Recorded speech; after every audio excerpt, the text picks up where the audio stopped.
The entire school is observing. Each session, every exclusive, all cameras in the venue focused on this ring. A Class E student deemed a scholarship failure, which is considered the worst class in the academy.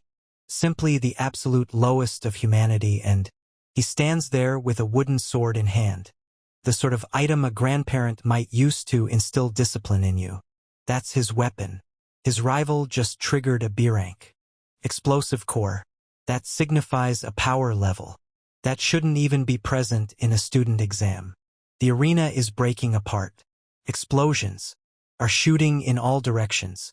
The audience is shouting for, cease the battle, the blast, strike. But when dudes positioned like this was insignificant, the bully freaks out and overreacts, triggers everything, attempting to collapse the entire gym on top of. Security personnel are attempting to intervene in the duel. The seasoned fan in the stands is panicking. However, the child shows up behind the aggressor in the flash of an eye and drives him directly to the on the ground. The wealthy boy begins to weep, pleading, "Using my dad card." Our son reveals a purple blade and utters 4 words. "You'll never become a hunter." Yoon heads up to the stands.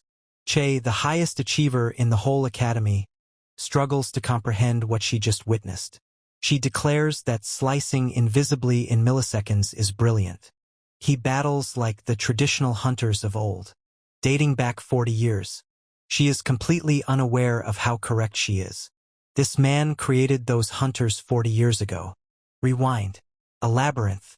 Korea's premier and most skilled hunter is nearing his end, following the elimination of the most perilous creature on the globe, Gigantiana. The purple lizard is down, but he is too. His squad is destroyed. The additional players are deceased.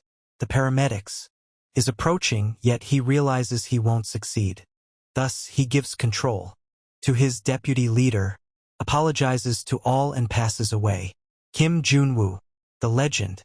Yet death did not signify the conclusion for our boy.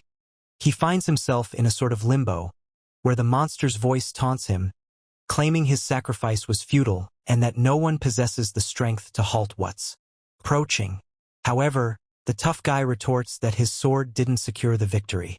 It was the system for hunting he developed, the groundwork he established for future generations. The large creature appears somewhat impressed, but then it states it will be returning in 42 years. He then opens his eyes. Medical cot. Child looks into the mirror. He pinches himself. This is not a younger version of him. This belongs to an entirely different individual. A police officer enters and inquires about an accident. Our guy responds that he was indeed hurt badly, wounded by killing Gigantiana in the dark tomb. The officer and the physician exchange glances, as if to say this child requires a padded room. He inquires about the current year. March 2051. 42 years later. Precisely the duration the creature claimed it would require. Bro sprints to the window and can hardly believe. The soul he recalled was a mess. Devastated. Battle-scarred. Just surviving. Yet what he observes now is a fresh city filled with joyful people strolling about, as if nothing occurred. A smile at last appears on his face. He reflects on his past friends and wonders if they exist. Then, as if the cosmos was observing and chose to be theatrical, a loud alarm blares throughout the hospital. A blue portal tears open in the center of the street. However, rather than fleeing, the boy races directly into danger. He is genuinely thrilled. He's on the verge of witnessing his legacy. The latest wave of hunters is in motion. However, the sight before him ignites his fury. Rather than fleeing, a crowd is gathered, observing as if it were a concert. People are recording on their phones. A guard instructs everyone to maintain distance as they draw the monster out. Entice the creature from the dungeon. The first rule he imparted to every hunter of his era. Do not provoke the monster. One mistake and you erase a city from the map. He begins to push through, the audience shouting, This is unbelievable. Then the audience erupts in excitement, screaming go inchy as if they're at K-pop show. A stunning individual exits the vehicle striking a pose. A star. The girl strolls to the barrier, triggers certain assistance system along, accuses the werewolf of a sword as if it's ballet. The audience is shooting for TikTok. The assistance team in the rear is capturing selfies. Our son observes this with the expression of a man who just witnessed someone microwave a steak he dry-aged for 40 years. This is referred to as a tidy up. The hunting system he created, the heritage he sacrificed for, transformed into a content mill. He yells that this became a spectacle, not an pursuit. The TikTok seeker informs him that what they teach at school is charming. However, in reality, it doesn't function that way. Referring to it as a battlefield was the breaking point. Now you have Korea's top hunter, trapped in a worn-out child's body, observing all he created be transformed into influence or content. As a clock ticks, the bomb is ticking down to the end. He must prepare himself. However, a patient won't be heard by anyone. The sole chance lies in locating his former team. He locates his past. Deputy Leader Wushik, currently an elderly man operating a facility named Hunter Academy. And dude, when Junwoo enters his office, the elderly man almost suffers a heart attack. The child exclaims Wushik, as if they're close pals, then adds how age struck him like a truck. Wushik labels him insane and extends for the phone, but Junwoo mentions one name. And Sun Young, the elderly man halts. Our son begins sharing personal recollections that no one else on earth could understand. The elderly man seizes him by the collar, insisting on discovering his identity. With eyes shining crimson, Junwoo states, his previous subordinate, became quite daring. The atmosphere turns intense. Wushik halts in sheer terror that existence is unmistakable even in a child's body. 5 minutes afterward, the elderly, a man is performing push-ups on the. Junwoo stands above him on the floor, pressing ice to his face after Wushik unexpectedly punched him. Here lies the issue.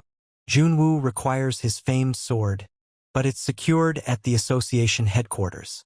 The organization is managed by Go Suk Do, and the sole route to reach Suk Do is via his granddaughter, Go Yoonchai, the identical girl who contacted his.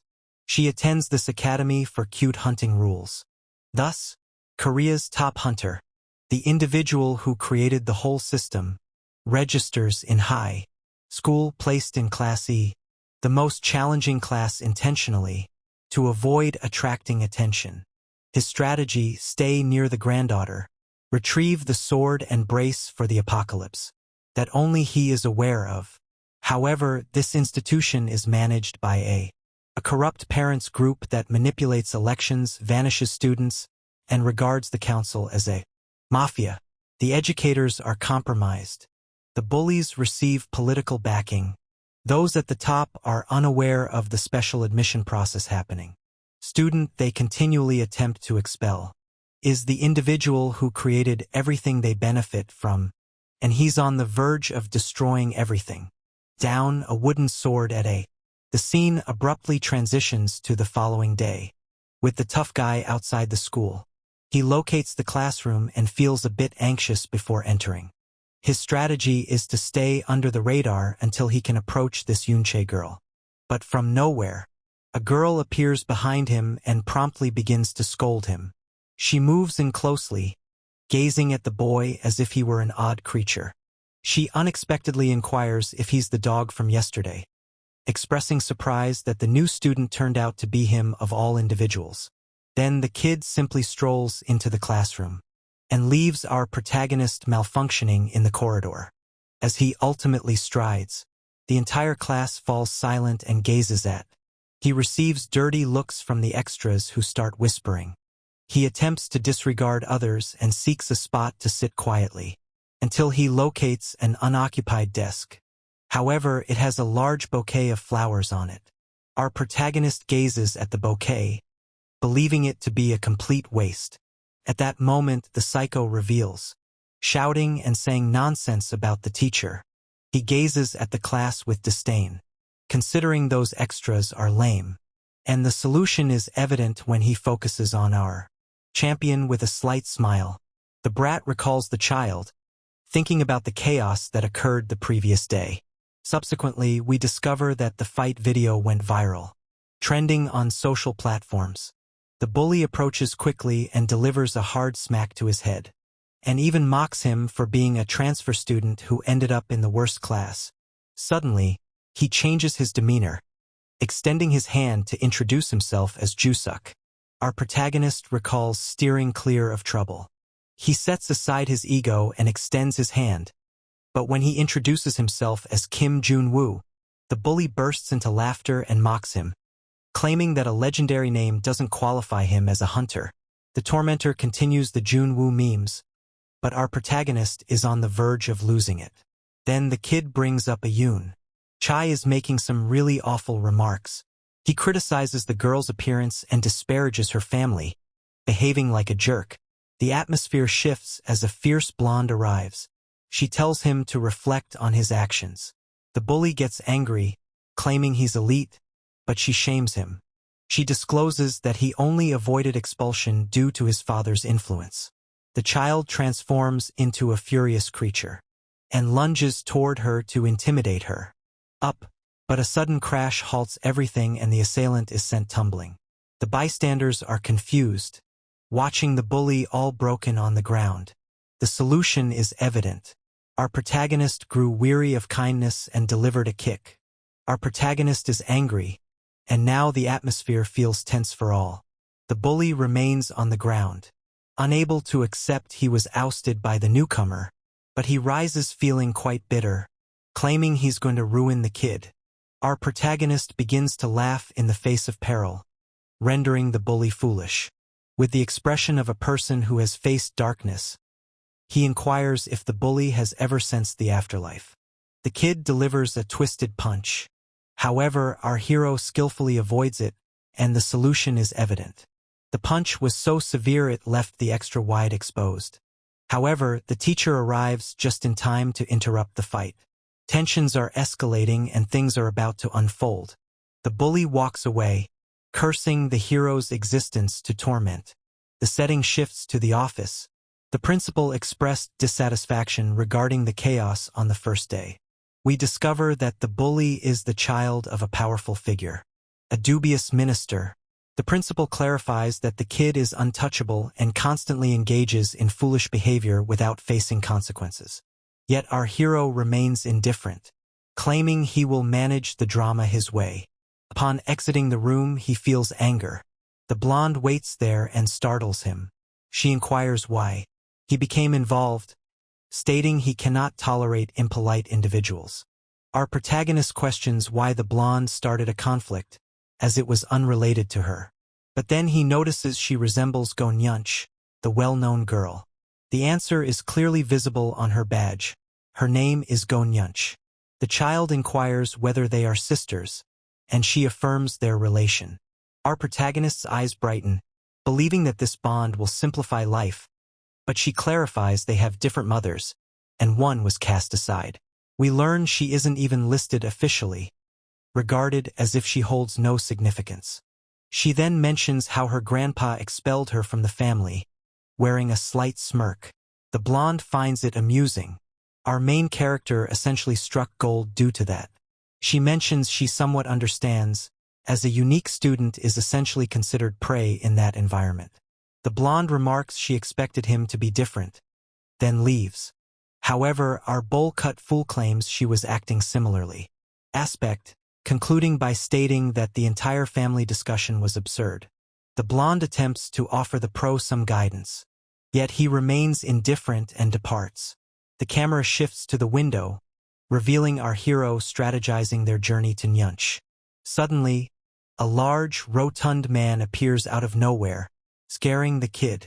The new bully aims to verify whether he's the arrogant newcomer from Class E. Our protagonist glances back and notices a plump, bald man. inquiring about his request. Yet he is not solitary, since a group of bullies arrives and encircles the child. The large man advises him to step outside to avoid feeling humiliated in front of the crowd. Our protagonist exhales deeply, completely exhausted from handling numerous jerks simultaneously. The scene abruptly shifts to a deserted warehouse, their concealed refuge. The area stinks of cigarettes. The child understands that bullies exist universally. Then we learn that Jusuk is present, labeling him a phony Jonwoo. The leader questions his audacity to confront an elite individual when he is merely an insignificant person. Yet our protagonist remains unfazed and inquires why it holds such significance. And the solution is evident. The bully seethes with fury at the newcomer's boldness, calling the kid an insect and asserting he'll never measure up to true tough guys. Jusuk claims he can't strike him, so he instructs the nobodies to handle it. The bully then commands them to begin, and a thug enters attempting to kick him, yet our hero evades effortlessly, forcing the fool to kiss the ground. The other unknowns become furious and charge at him simultaneously. However, the child is a powerhouse, evading everything and mocking their poor skills. The large, overweight man grows impatient and attempts to intimidate the hero once more. And the solution's right here. He takes a knee and collapses. The large man is finished, leaving the remaining crew utterly terrified. Our protagonist inquires if anyone else is arriving, glaring at the remaining goons. Jusuk is filled with fury as he sees his plan to hurt him collapse. The child flashes a smug grin, challenging them to truly come at him now. The blonde strides through the hallway, unable to shake off the child's taunts. She recalls the hero stating clearly that status holds no value there. In the meantime, the thugs claim the hero will be eliminated today for certain. Ai Yoon pretends as if she is indifferent. Yet her conscience is burdening her excessively. She sprints away, hoping to prevent the worst from occurring. The scene shifts to the hideout, where the hero gazes at the gang board. Jusuk is completely unraveling, urging the other gang members to attack the kid. However, the thugs are paralyzed with fear, witnessing their friend in such disarray. AI hero fixes the bully with an unsettling gaze, completely shattering his tough persona. He claims the punk's strength is weak, resembling a preschool child. Jusuk begins to panic, urging the extras to utilize their skills. The extras become frightened, claiming they might be expelled from school. However, the bully remains indifferent, ordering the group of punks to be quiet. We discover he's wearing a stolen bracelet similar to the elite versions. The child enters the restricted system, gaining access to a D-rank combat skill. Suddenly, a stunning trident materializes in his grasp, referred to as Black Spear Trias. Jusuk becomes arrogant, vowing to humiliate our hero at this moment. Yet the tough guy appears uninterested, questioning whether he truly knows how to use that. The bully bursts into laughter, questioning whether the kid has gone blind or insane. Our protagonist exhales deeply, seizing a broom as if it were a prestigious weapon. And the solution is obvious. He claims that summoning a weapon is the simplest thing imaginable.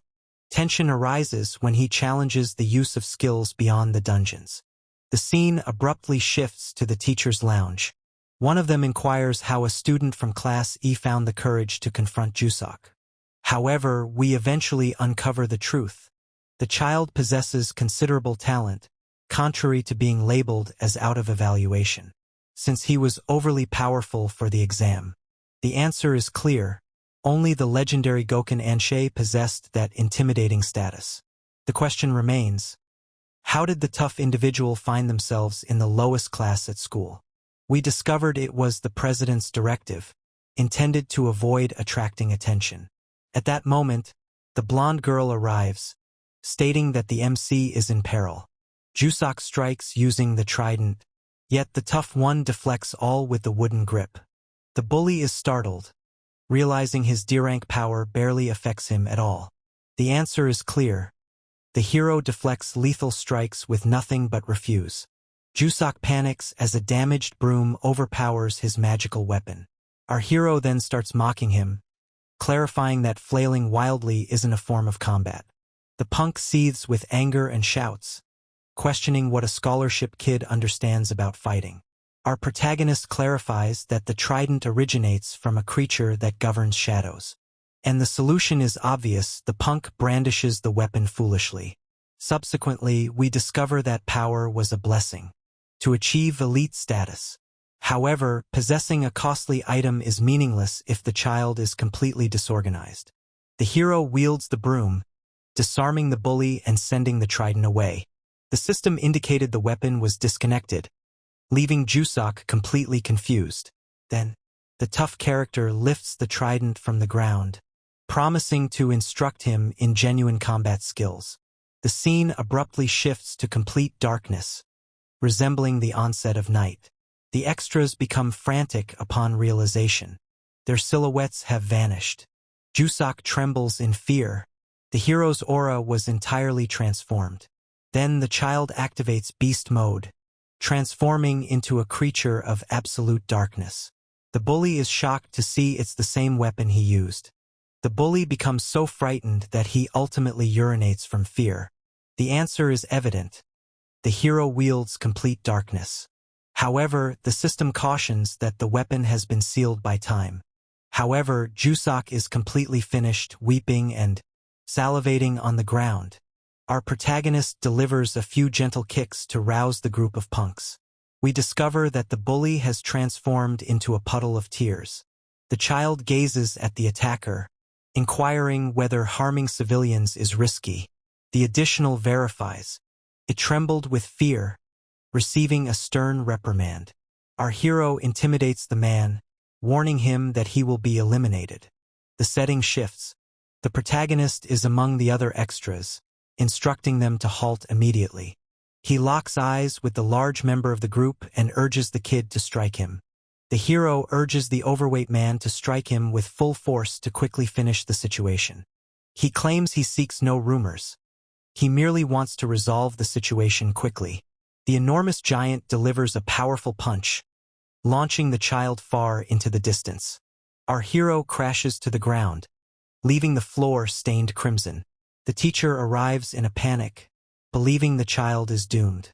As the bullies are summoned to the principal's office, the teacher instructs Ayan to escort the hero directly to the school infirmary. Our protagonist laments that this new body feels utterly feeble. He urges the girl to speed up and halt the bleeding. Ayan is quite wary and inquires about the child's true identity. However, our protagonist attempts to feign innocence, acting as if he's merely a bystander. However, the blonde girl is unconvinced, claiming she witnessed everything from her hiding spot. She was completely stunned, observing the badass employ forbidden techniques. Ayan mentions he could easily achieve Class A, but our hero remains indifferent. He instructs her to erase all she witnessed. She expresses regret for her poor treatment of him, but the protagonist is eager to reach the infirmary. Ayan requests the child's assistance, expressing her need to join the student council. She states that she requires a sponsor, or the other contenders will intimidate her. However, no one is willing to assist an unknown without family, fearing the wealthy competitors. The blonde inquires if he will accept the role, but the tough guy replies he has more important matters. However, she remains determined, vowing to connect him with Go Ahyunch, which thrills the big guy immensely. He inquires how she plans to accomplish that after being expelled from her home. Her strategy was that joining the student council would ensure the meeting took place.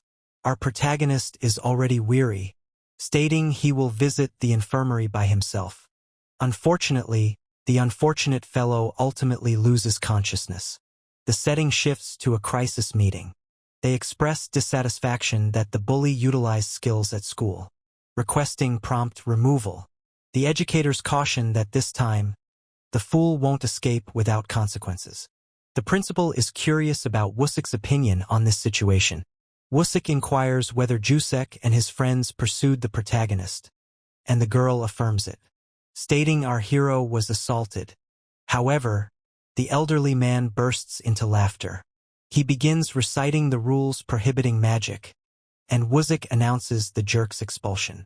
Suddenly, A teacher interjects unexpectedly, claiming that punishing the aggressor is an abuse of authority. The elderly man fails to understand, and the teacher clarifies that teen conflicts are common nowadays. However, teacher Yubin quickly responds, shouting that it nearly escalated into a serious situation. The instructor flatters the bully, claiming the kid is a genius, still insists that rules are meant for all. Then the sycophant proposes a minor suspension as a consequence. The president purchases it, concluding today's discussion. However, when all depart, the educator contacts the minister. He clarifies that everything concluded with a suspension. The instructor mentions he will support our protagonist in the upcoming test that is approaching. Our protagonist has been at the school for 3 days, yet hasn't encountered this Yunche. He expresses dissatisfaction that Class E is filled with extras and lacks engaging courses. Suddenly, the child is struck by those brazen bullies without warning. The gang pressures the kid for items, disrespecting the tough one harshly. They grumble since the hero overlooked the bread. The overweight man instructs the newcomer to trail behind them, and as they walk through the hallway, the protagonist says, "Yo." The bullies quickly hunch down, pleading for forgiveness for striking him too hard. They state they were merely obeying commands to enhance the authenticity of the act. Junwoo nearly eliminates them merely by displaying his aura. The tough one requests details, but the overweight man claims it's not possible to see the girl. Our large companion inquires if they truly haven't discovered anything. We discover that she is only close to a guy called Kim Jong-un. Our protagonist seeks the whereabouts of Kim Jong-un, hoping to obtain valuable information. However, the extras are even more confused than a blind person in a gunfight, providing awful responses. The kid, frustrated, orders the useless guys to leave immediately. As he strides down the hallway, feeling tense, he encounters a confident blonde girl.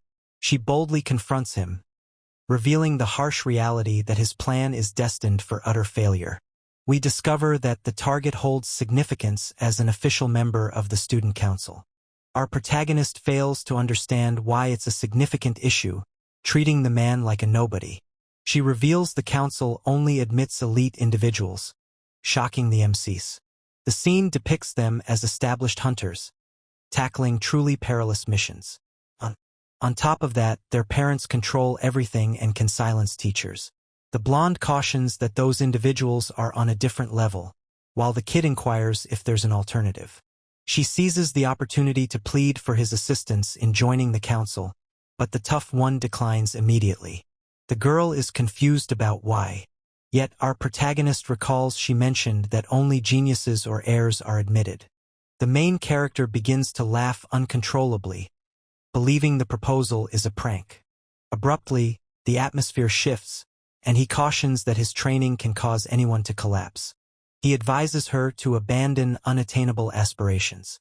But the blonde reveals her shocking stance, stating she'd prefer to die than be excluded. Her eyes gleaming, she vows to endure any pain if it leads to her becoming stronger. Kim Junwoo announces that break time has ended and leaves, disregarding the yelling blondes. However, she persists and continues her efforts to persuade our hero by any means possible.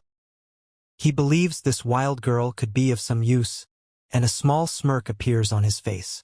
The scene abruptly shifts to the classroom, where the instructor is making an announcement. She mentions that the upcoming monthly exam will concentrate solely on theoretical topics. However, a man named Cha Jae-min intrudes, disrupting everything. Then we discover the rules have altered. The written test has been eliminated, substituted with an actual practical exam. And the most unfortunate part, it will be in an actual dungeon. The small blonde girl is stunned by the news. The teacher panics at the suggestion, but the arrogant guy insists she needs to relax immediately. She claims Class E is unable to manage it. However, he claims the choice has been finalized, employing some insincere inclusion rhetoric. The additional items are beginning to sweat, aware that this small game might be expensive.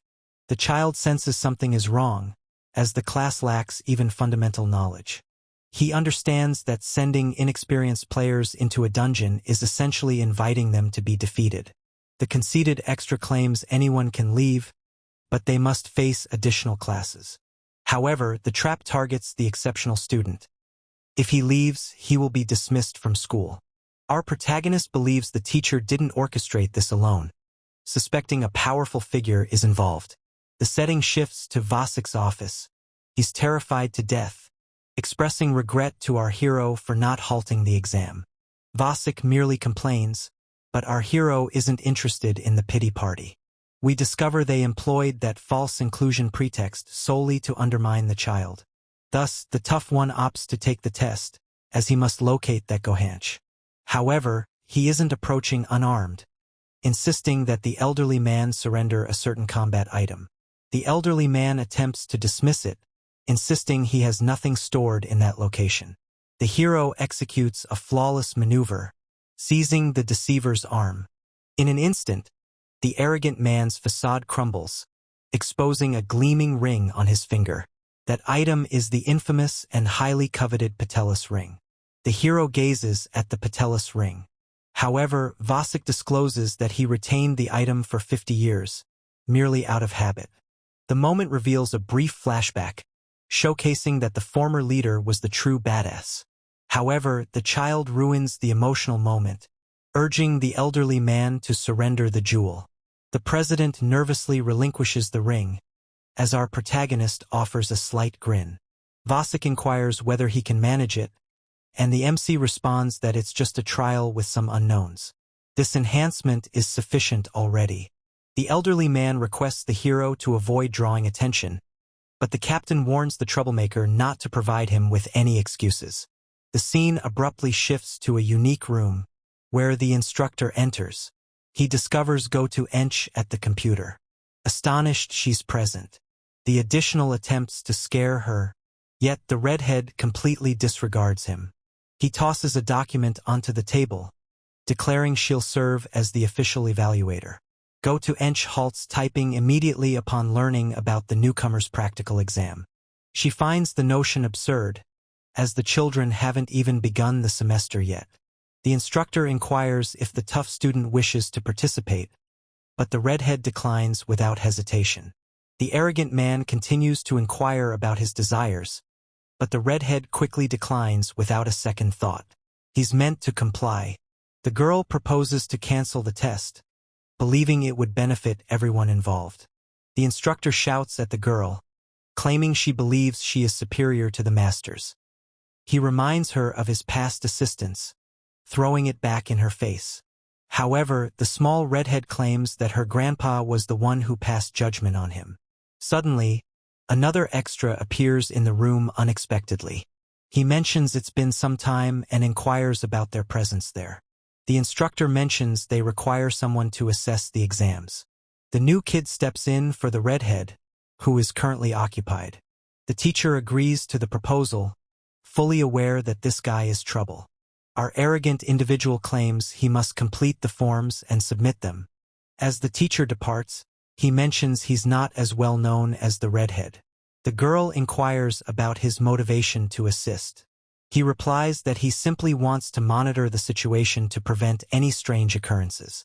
Additionally, the child confesses his curiosity regarding the performance of a newcomer. Hearing this from him prompts her to reflect. He discloses that this freshman embarrassed a bully and is not subject to tests. He often questions the type of person he truly is. The shot transitions to the courtyard, where groups C and D are assembled. However, the elite from classes A and B also appear, attempting to flaunt their status. Amidst the crowd, our protagonist realizes that his classroom is devoid of students.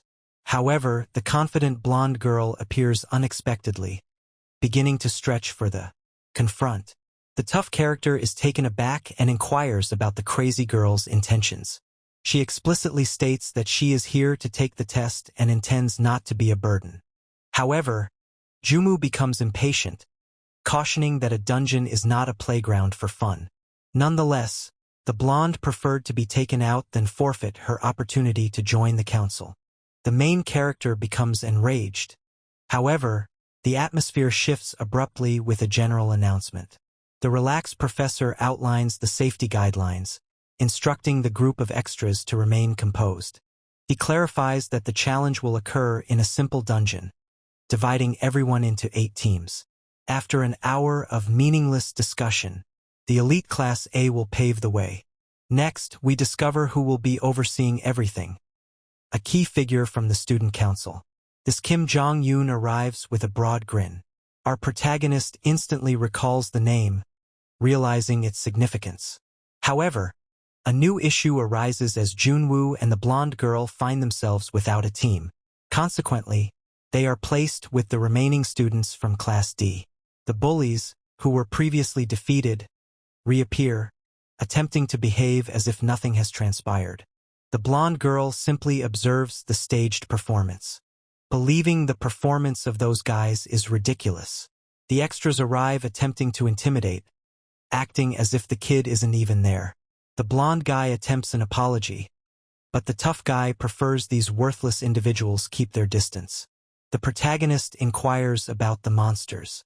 A child passes a tablet to someone, but out of nowhere, the child begins a small dance, claiming he's a phony Junwoo. Dude, I didn't grasp anything just now either. The focus shifts to the dungeon's entrance, where Jong-un issues the commands. The relaxed professor states that defeating the boss is all that's needed for the exam to come to a close. At last, the team confronts the portal, prepared to avoid being eliminated. They enter the cave, and our protagonist views it as a typical cliché. Suddenly, a swarm of enormous red rats appears, frightening them to the core. The extras are in a frenzy, urging everyone to prepare for battle immediately. They then engage the support system, attempting to avoid being overwhelmed by the creatures. The badass merely observes, curious to see if this group has any potential. A blonde male wields wind magic, yet it appears he's merely stirring up dust. Another child grabs a slingshot, pretending to be a skilled marksman. A bully even enters a berserker state, yelling like a lunatic. However, the battle is chaotic with rats scattering all around. The large man nearly got defeated by a mouse, making a fool of himself. Junwoo understands they are applying their skills mindlessly. Exhausting their strength, they strike aimlessly, while our hero grows increasingly impatient. Next, the attention shifts to the blonde girl, preparing her azure flame. The large rats were swiftly eliminated by the intense flames. Hein is the genuine article, managing everything flawlessly, while our hero admires the blonde girl. The extras are panting from fatigue, grumbling that the dungeon seems infinite. Out of the shadows, a massive rat leaps forward to capture a student. However, the child is quicker, unleashing the broken power of his legendary ring. He employs a dynamic flick, eliminating the monster instantly on the scene. The tough instructor reprimands them, urging the lazy ones to quit squandering mana. However, the other students remain defiant, claiming the hero is attempting to take their points. Junwoo becomes angry witnessing this group of fools failing to recognize the threat. In the meantime, the others are nearly perishing for no reason. Our protagonist observes several strange occurrences unfolding simultaneously, and believes the only valuable individual present was a Hein. He had concerns troubling him. He approaches the professor, cautioning that the atmosphere in the dungeon feels strange. He clarifies that while the monsters are weak, their sheer numbers are overwhelmingly excessive. He insists they halt the mission immediately to prevent any injuries. The professor believes the kid is just being arrogant and asserts that he is the one in charge. Our protagonist shouts that this could result in a major accident. The relaxed professor theatrically inquires who among them feels too exhausted to continue. However, the boys simply evade eye contact. The professor claims he could leave, but he wouldn't take anyone along. He cautions our protagonist to stay out of his path, or he'll be removed from the exam immediately. The seasoned veteran arrives, advising our hero to stay calm. The influential figure offers a slight grin, assuring assistance if the situation turns dire. At last, the group arrives at the last door, rejoicing as if they've triumphed. Our protagonist exhales deeply, noticing the others are terrified. He resolves to open the door alone, but the blonde girl arrives to assist. She questions if the tough guy is mocking their fear, asserting her own bravery with a vow. However, the atmosphere becomes strange when they open the gate, causing the hero to sense something's amiss. The dungeon boss is depicted in the scene. However, the large creature has been deceased for some time. The extras arrive just behind, astonished to find the monster already slain. The veteran reviews the data, verifying that the location should still be highly active. Our protagonist chooses to investigate the body, observing indications of a conflict that wasn't theirs. Eventually, we discover that an outsider tampered with the entire examination process. The child perceives genuine peril, shouting for the group of ineffectual individuals to retreat. Yet the others merely linger, failing to understand the necessity of fleeing from an unexpected threat. Our protagonist shouts for the team to evacuate, alerting them about the disturbance in the dungeon. A gigantic, eerie creature emerges from out of nowhere, prepared to destroy all. We discover that an invading boss expelled the weaker one to seize control entirely. The extras panic, understanding that this entity holds a very high rank. Even the arrogant instructor is trembling, witnessing how the situation spiraled out of control. This is an unusual occurrence, transforming the exam into an actual nightmare. The blonde girl is panting from sheer terror. As the tough guy prepares for the worst, the three-tailed creature is classified as green rank. Our protagonist understands that a creature like that in a feeble dungeon spells complete disaster. The group of extras panics, sprinting frantically toward the exit. However, the enormous cat doesn't delay, jumping in to eliminate someone immediately. However, the experienced Zhang Yun moves forward, instructing everyone to remain behind him. Unexpectedly, the support system receives approval, unlocking the official hunter skills. Then we discover he can access C rank, preparing for a significant counteroffensive. Nonetheless, the arrogant man confesses he cannot manage it by himself, pleading with Zhang Yu for assistance. The child comprehends nothing at all. The veteran confesses to having looked into the newcomer, revealing the secret publicly, disclosing that the hero is free from assessments. The setting changes to a flashback. President Wozak states that power measurement is merely bureaucracy, to enable him to act justly. If the tough guy remains silent, the arrogant masters will simply overlook it and allow it to pass. The elderly man smiles slightly, remarking that no one is interested in dull administrative tasks. Our protagonist exhales deeply, feeling regret for his gentleness. They begin to argue over the strategy. Suddenly, the cat emits that sound. Roar. The experienced one sees a chance, and concludes it's time to react. Then he initiates his assault. The cat emits a fierce roar, attempting to scare everyone with its loud cry. Zhang Yun fees. The creature strikes and lands the blow directly on its face. The men are amazed by the veteran's impressive toughness, and believe the MC is merely bouncing back and forth. One individual becomes quite frustrated with the scenario, promising he'll deliver something shortly. During the midst of the beating, the veteran is perplexed by its simplicity. The veteran spins around and recognizes that it's the newcomer assisting. Preoccupied, the creature seizes the opportunity to leap at the veteran. In the final moment, Zhang Hui employs his. The seasoned fighter understands the tough guy was halting the assaults. The child contemplates a nearly unfeasible tactic he discovered in the guide. Amazed, he contemplates the child's true identity. However, the tough individual chooses to concentrate on the battles, then leaps and propels the strike directly at the monster's head. In the meantime, the suited man offers a creepy grin. The jerk is scheming to have Zhang Hui expelled from the school already. Suddenly, the veteran shouts as the beast remains standing and unyielding. He yells for the tough guy to watch out, as the threat still persists. An additional player suddenly appears, attempting to claim the kill for points. That fool claims the final strike belongs to him, smirking. Abruptly, the cat opens its eye and yells directly into the man's face. Zhang Hui becomes angry at the foolishness, labeling the extra an fool. Zhang Hui pushes the child but ultimately loses his. The veteran lies on the ground completely devastated. As the extras shout in despair, people begin running to avoid ending up dead.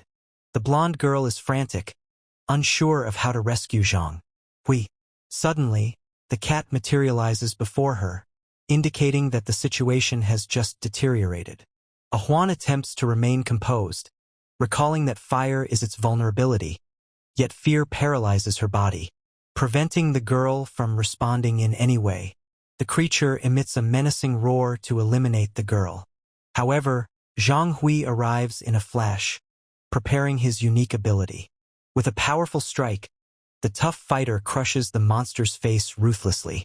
The girl simply stands with her mouth agape, observing the thrashing the child delivered.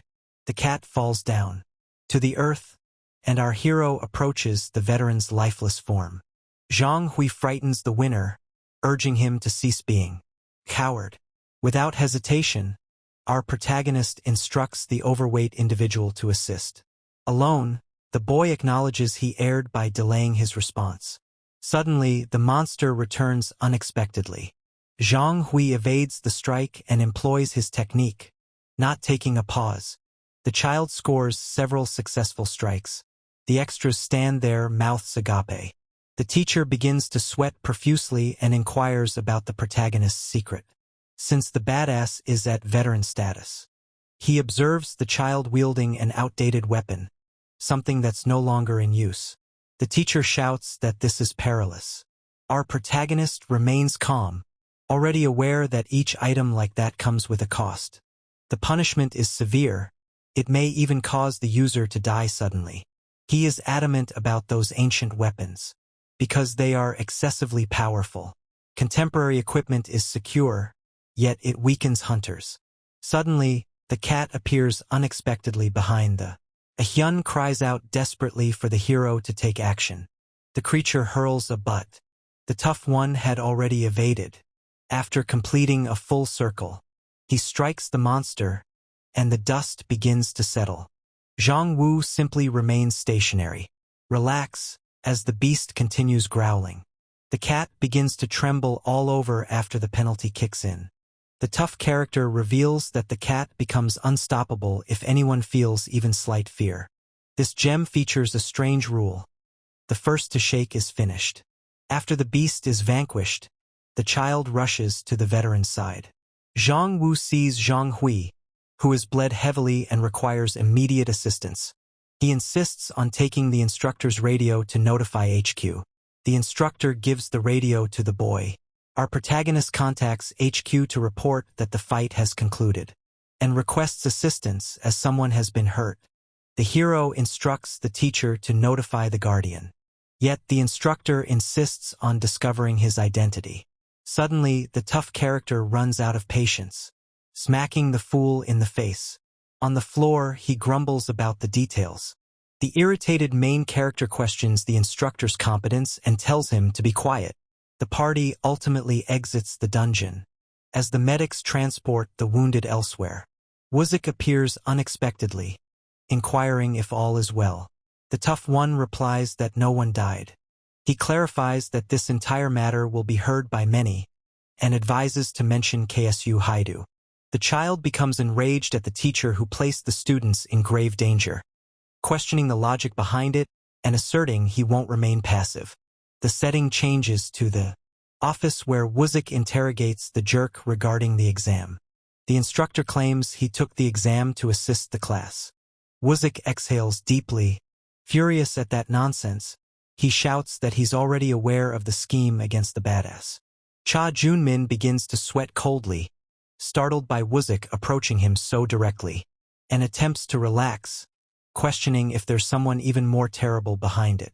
He begins to lie, insisting he adhered to the manual properly. The elderly man strikes the table, shouting that altering the exam was foolish. Wuzik claims the newcomers nearly perished, yet Junmin stands his ground, citing the protagonist's skill as his justification. The jerk persists with the accident narrative, attempting to evade responsibility. That slight smirk from Cha Junmin serves as a reminder that the boss sanctioned everything as well. The president shuts his eyes, choosing to let it go for now. In conclusion, he requests the report and the cameras to evaluate the harm. The jerk prepares to exit the office.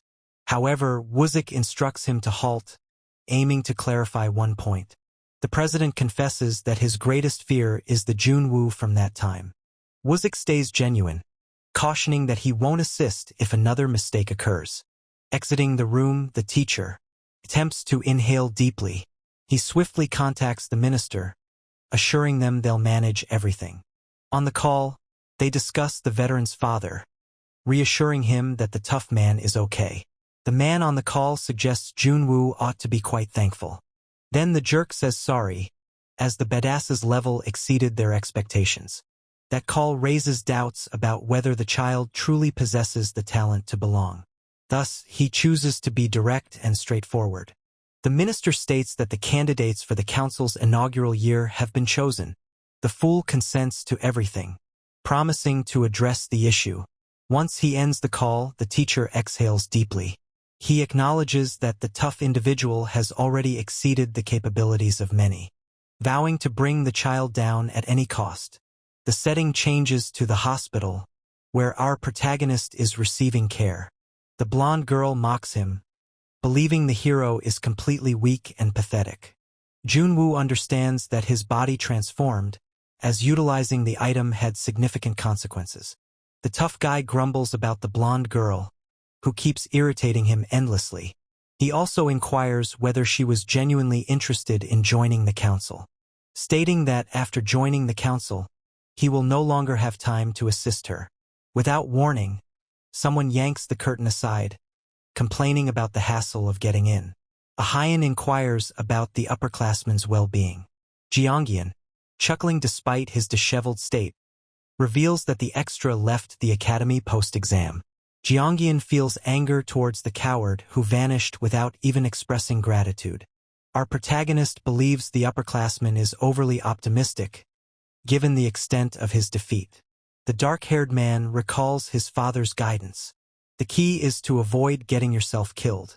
Our protagonist acknowledges the guy's strength, having given his arm for the newcomer. The blonde girl seizes the opportunity to inquire about that supposed difficulty. He speaks candidly about the council, cautioning that entering will be a challenging experience. The blonde girl inquires if it's due to her being in Class E. However, the dark-haired individual claims it's something different and inquires whether the two are aware of that unsettling parents association. That group is unusual, behaving like a mafia within the school, and clarifies that 5 influential elderly men control everything there. It was a collective of powerful individuals. A Hyen inquires whether the upperclassman belongs to the group, but he refutes it.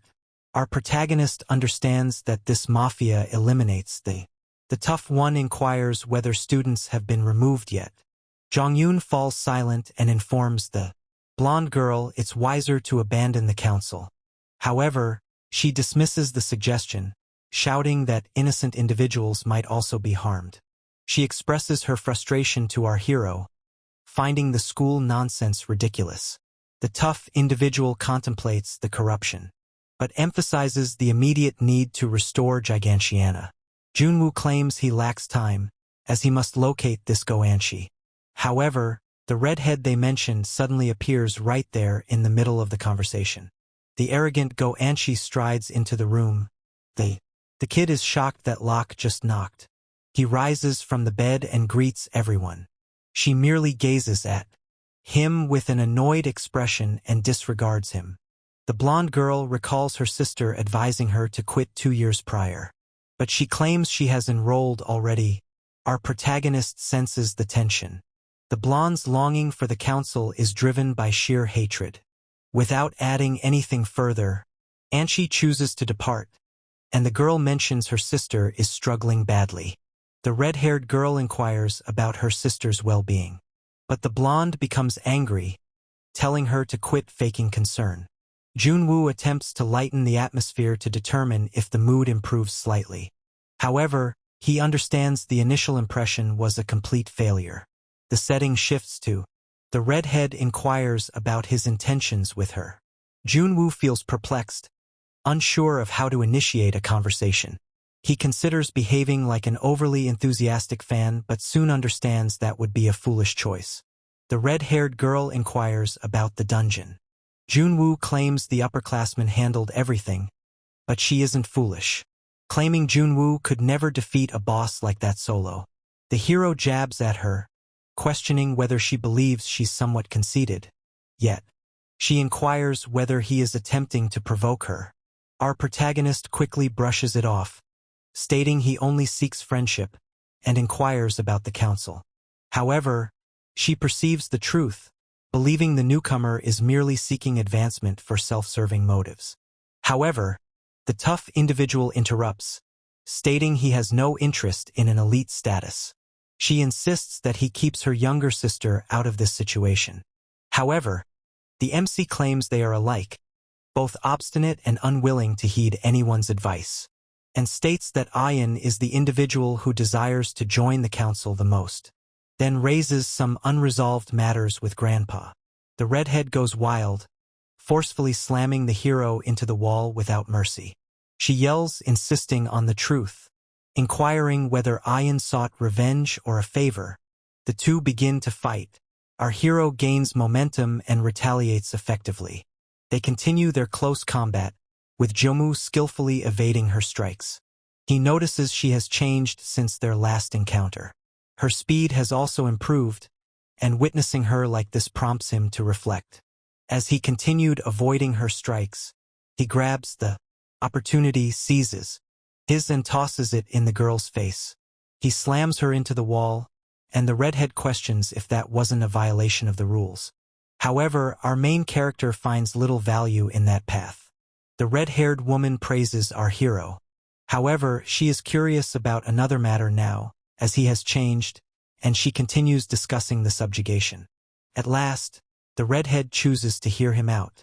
The hero clarifies that he requires her assistance in acquiring some weapons. Yet she claims that was unfeasible. However, the two of them were creating quite a commotion. The nurses and additional staff arrive to help resolve the chaotic situation. The nurse insists she cannot create a disturbance in that room. The redhead tugs her hand, runs away from him and flees, and expresses a desire for them to avoid meeting again. Junwo responds, claiming that it will be difficult. Ultimately, she was the granddaughter of Goseokdu. The scene transitions to Jeonjayan inquiring. Regarding the discussion, the child confesses it went poorly and inquires about Yunchai, attempting to grasp the conflict with the director, but the older man clarifies the relationship feels distant, similar to an official agreement. Junwo realizes they're not an ordinary family and mentions he requested a personal favor, but the girl rejected it. The older man clarifies she never sought anything, as the old man is extremely intimidating, and mentions that it's not an appropriate topic for discussion there. Our protagonist proposes giving the girl some cash, but his buddy bursts out laughing. Ultimately, a fresh bait appears, something that will genuinely capture her interest. The older man insists that Ahayan must leave that place. He states the redhead despises the blonde and wants her out. Our protagonist discovers the redhead is swift. Junhyun proposes persuading their classmate to quit, but the boy immediately tells him to be quiet, and observes someone departing. The blonde finds herself alone on the bench, reflecting on life. She recalls they left. The girl claims her sole intention for seeking advice was to take revenge on the old man, and acknowledges that lacking talent makes even graduation feel like an impossible task. The entire strategy relied on Junwoo, as the kid is a frightening genius. She acknowledges that the badass won't assist further and resolves to confront the chaos solo, without seeking assistance. Suddenly, the tough character appears, leaving the girl completely stunned. Our protagonist shows up and inquires if she's heading home, then seizes the opportunity to inquire whether the blonde plans to leave school. Junwoo smirks subtly, noticing that she, the badass, acknowledges his confrontation with Inky, recognizing her strength, and resolves to alter his approach. He eliminates the small talk and shifts focus to the plan of beginning to disrupt her. The blonde believes he's being funny, but the protagonist concentrates on identifying the rival's vulnerability. He jabs a finger toward her face, stating the girl is the redhead's vulnerability. Ultimately, that supposed heiress belongs to the elite, being the granddaughter of a powerful elder in the association. Junwoo questions why a prestigious tier would be so concerned about an extra from Class E. The guy stays honest, cautioning her that she'll never attain the elite status. Junwoo articulates that her presence at the academy jeopardizes the future of the pampered heiress and hints at seizing the throne, causing the girl to choke. The girl expresses that the conversation is absurd, yet the boy urges her to take action, and vows to transform her into a monster by quickly discovering the redhead's vulnerability. Yet he questions her lack of confidence. The blonde erupts, shouting that she is capable. The main character concludes the conversation immediately, rising to continue on his path, and cautions that the training tomorrow will be intense, advising her to remain alert, and outlines the strategy for her to become a candidate prior to the beginning of the second semester, claiming he will eliminate the association's elders, one at a time. That being said, the protagonist is nearly departing. However, the blonde becomes very emotional, expressing gratitude to Aura Monster with teary eyes. The setting changes to a sushi eatery. We observe many individuals discussing advanced topics, which I won't bother spending my time explaining. Suddenly, the arrogant professor enters the room. Sorry for the delay. It was a gathering, the mobster's banquet. The arrogant professor chooses to directly address the admission process without any preamble. He takes the documents from his briefcase, urging everyone to sign the paperwork immediately. The initial major player is Jung-hoon, an extremely wealthy CEO. Following him is Lee Kyung-sik, another powerful elder who controls the media landscape. A different elite tough guy arrives, the leader of a renowned guild. We also have this wealthy woman. To make matters worse, the arrogant man introduces a frightening minister. The jerk allows the big players to sign at their leisure, inquiring if there are questions. A wealthy individual mentions the impressive person who aced the exam alone.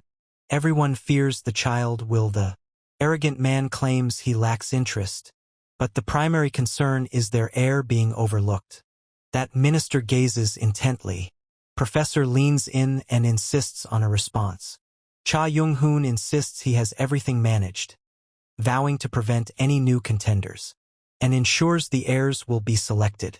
Return to school. The routine appears typical for all, yet everyone gathers around our main guy, even inquiring about the kid's well-being.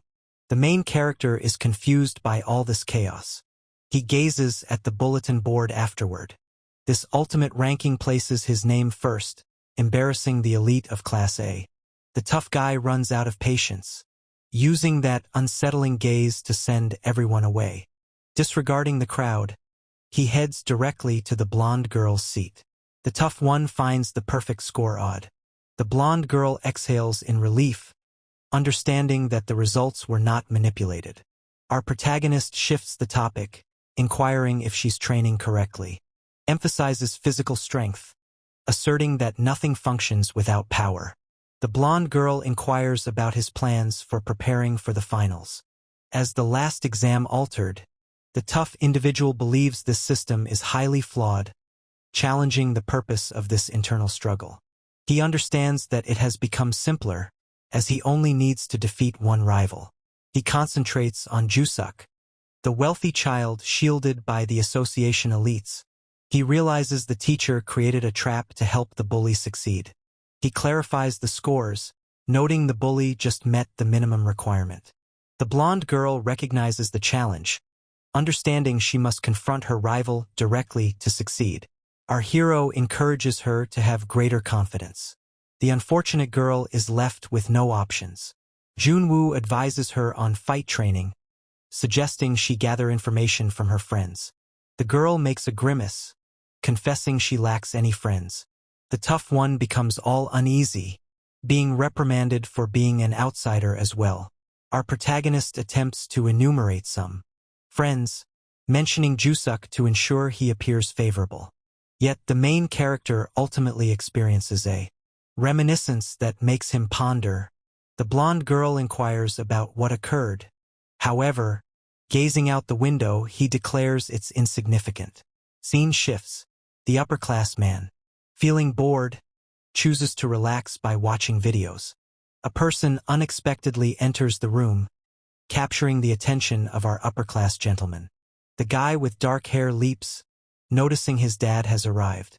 The man arrives carrying a fruit basket, claiming he finished work ahead of time, and inquires about his well-being, relieved to learn that the child will survive. To inspire him, his father mentions Grandpa, who persevered through challenges despite being completely wrecked, and he recalls Grandpa mentioning, unexpectedly, his father discloses a secret, taking something from inside his jacket. The elderly man gives the paper to his son, stating it demonstrates the association's involvement.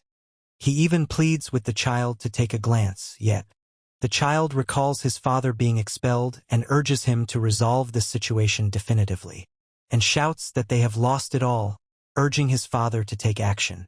Jong-yoon advises the elderly man to embrace the defeat and abandon the aspiration of being a hunter, and insists on quiet, disliking tales of Grandpa, and claims no one will trust a tale from 40 years ago. Our protagonist inquires if they discovered anything, but they respond that the classes are tidy. The overweight man confesses his fear of the elite, as competing against classes A and B is challenging. Our MC understands the extras are ineffective, jeopardizing the council's mission. Nonetheless, the tough guy covers the snack, yet the others refuse to accept it. Jong-woo urges them to simply accept the money now, and compels the extra to cover the bill, making light of his own arm. He mentions that the money also pays for snacks, preventing any awkwardness. The guys in the hallway are completely stunned, unable to comprehend the situation. The main character smirks subtly, reminiscing about his days of being poor yet content. He concentrates on the main dish, vowing to defeat the bully. He concentrates on the beatdown test, aiming to increase his lead over competitors. He understands the bully's weakness, yet he's concerned about the drama within the association. Out of nowhere, someone calls the child's name. The upperclassman arrives with big smiles. Junwoo inquires about his release from the hospital, but the dark-haired man replies that he only came to take care of some matters, and inquires about assisting the blonde girl, but the tough one evades. The child verifies that the objective is combat training, emphasizing the upcoming exam. However, the dark-haired individual remarks on the academy's limitations, creating tension. Our protagonist asserts his intention to confront the association, unafraid of the risks involved. Chuckling, the child assures they'll solve it together. Junyoon feels a sense of relief, recalling that everyone escaped safely from the chaos. A chilling recollection surfaces, depicting everyone fleeing. Our hero likely rescued all. The upperclassman reflected, reminiscing. The atmosphere changes abruptly, causing Junwoo to feel bewildered about the stairs. Junyoon extends an invitation for the badass to train at his gym. The setting shifts to the council chamber, where the idle professor chooses to be truthful. Junwoo panics, learning he faces significant peril now. The instructor claims our hero will flee, irritating the aggressor.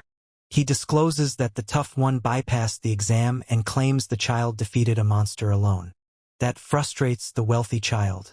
Junwoo attempts to leverage his father's name, but learns that protection has boundaries.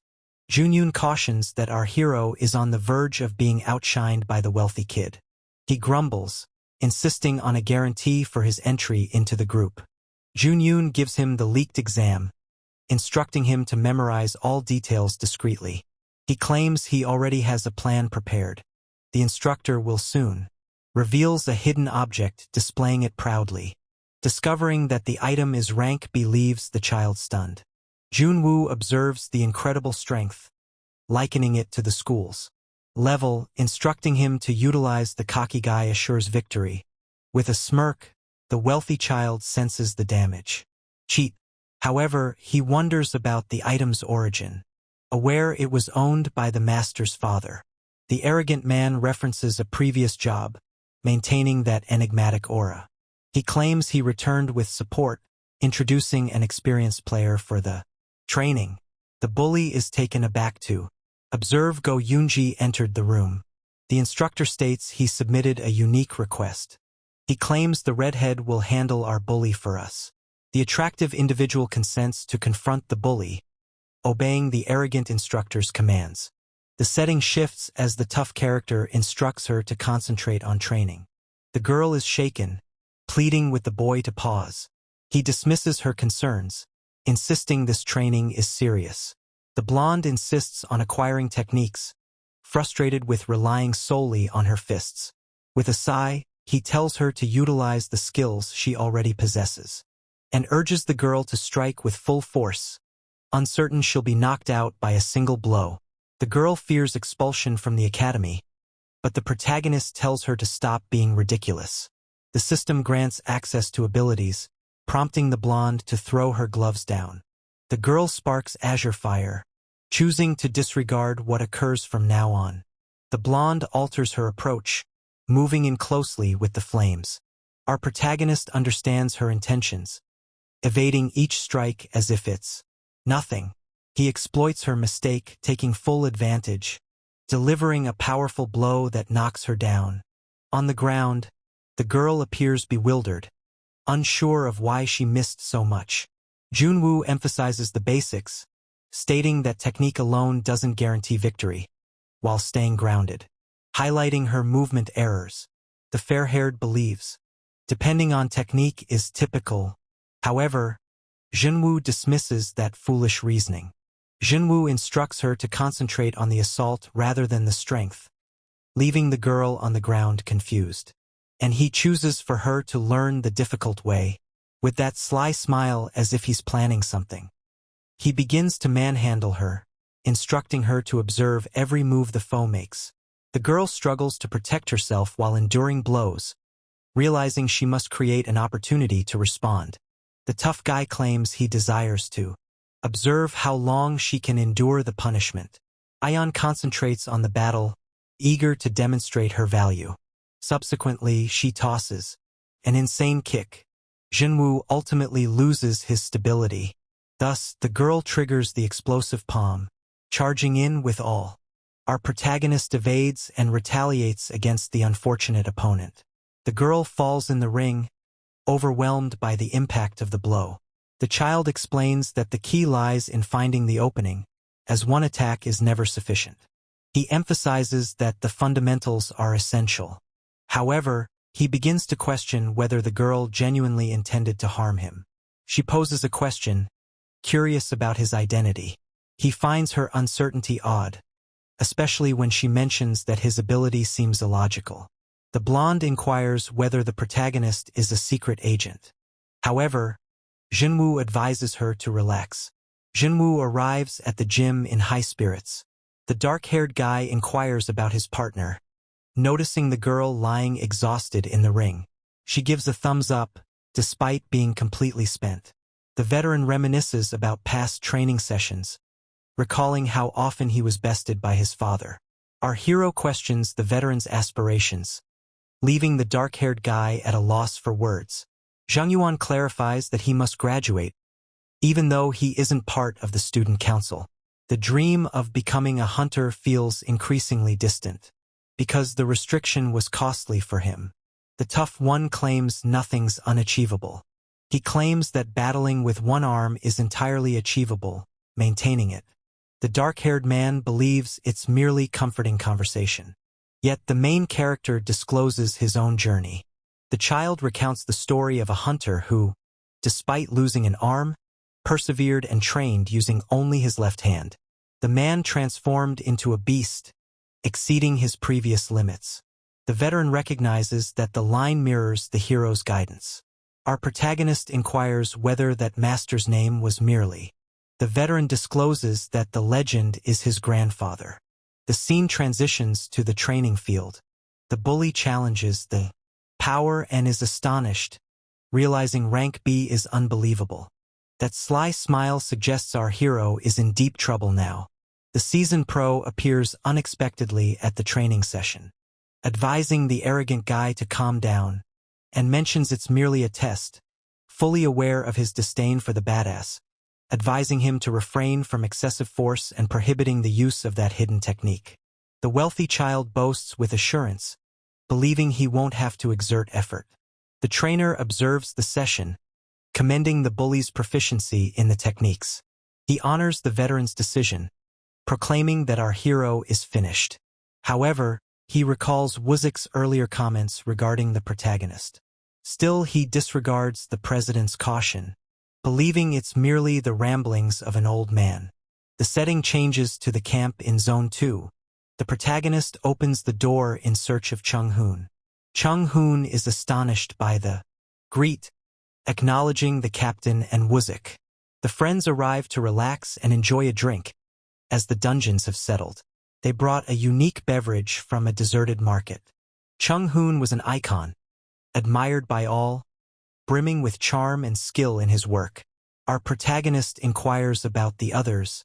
Noticing the group is in a meeting, he opts to start drinking immediately, as the booze's supply is small. The boys begin drinking, disregarding military ranks.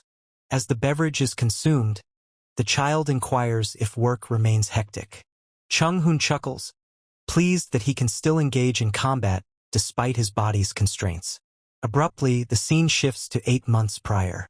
Chung-hoon arrives, completely shattered, overwhelmed with embarrassment after losing his right arm.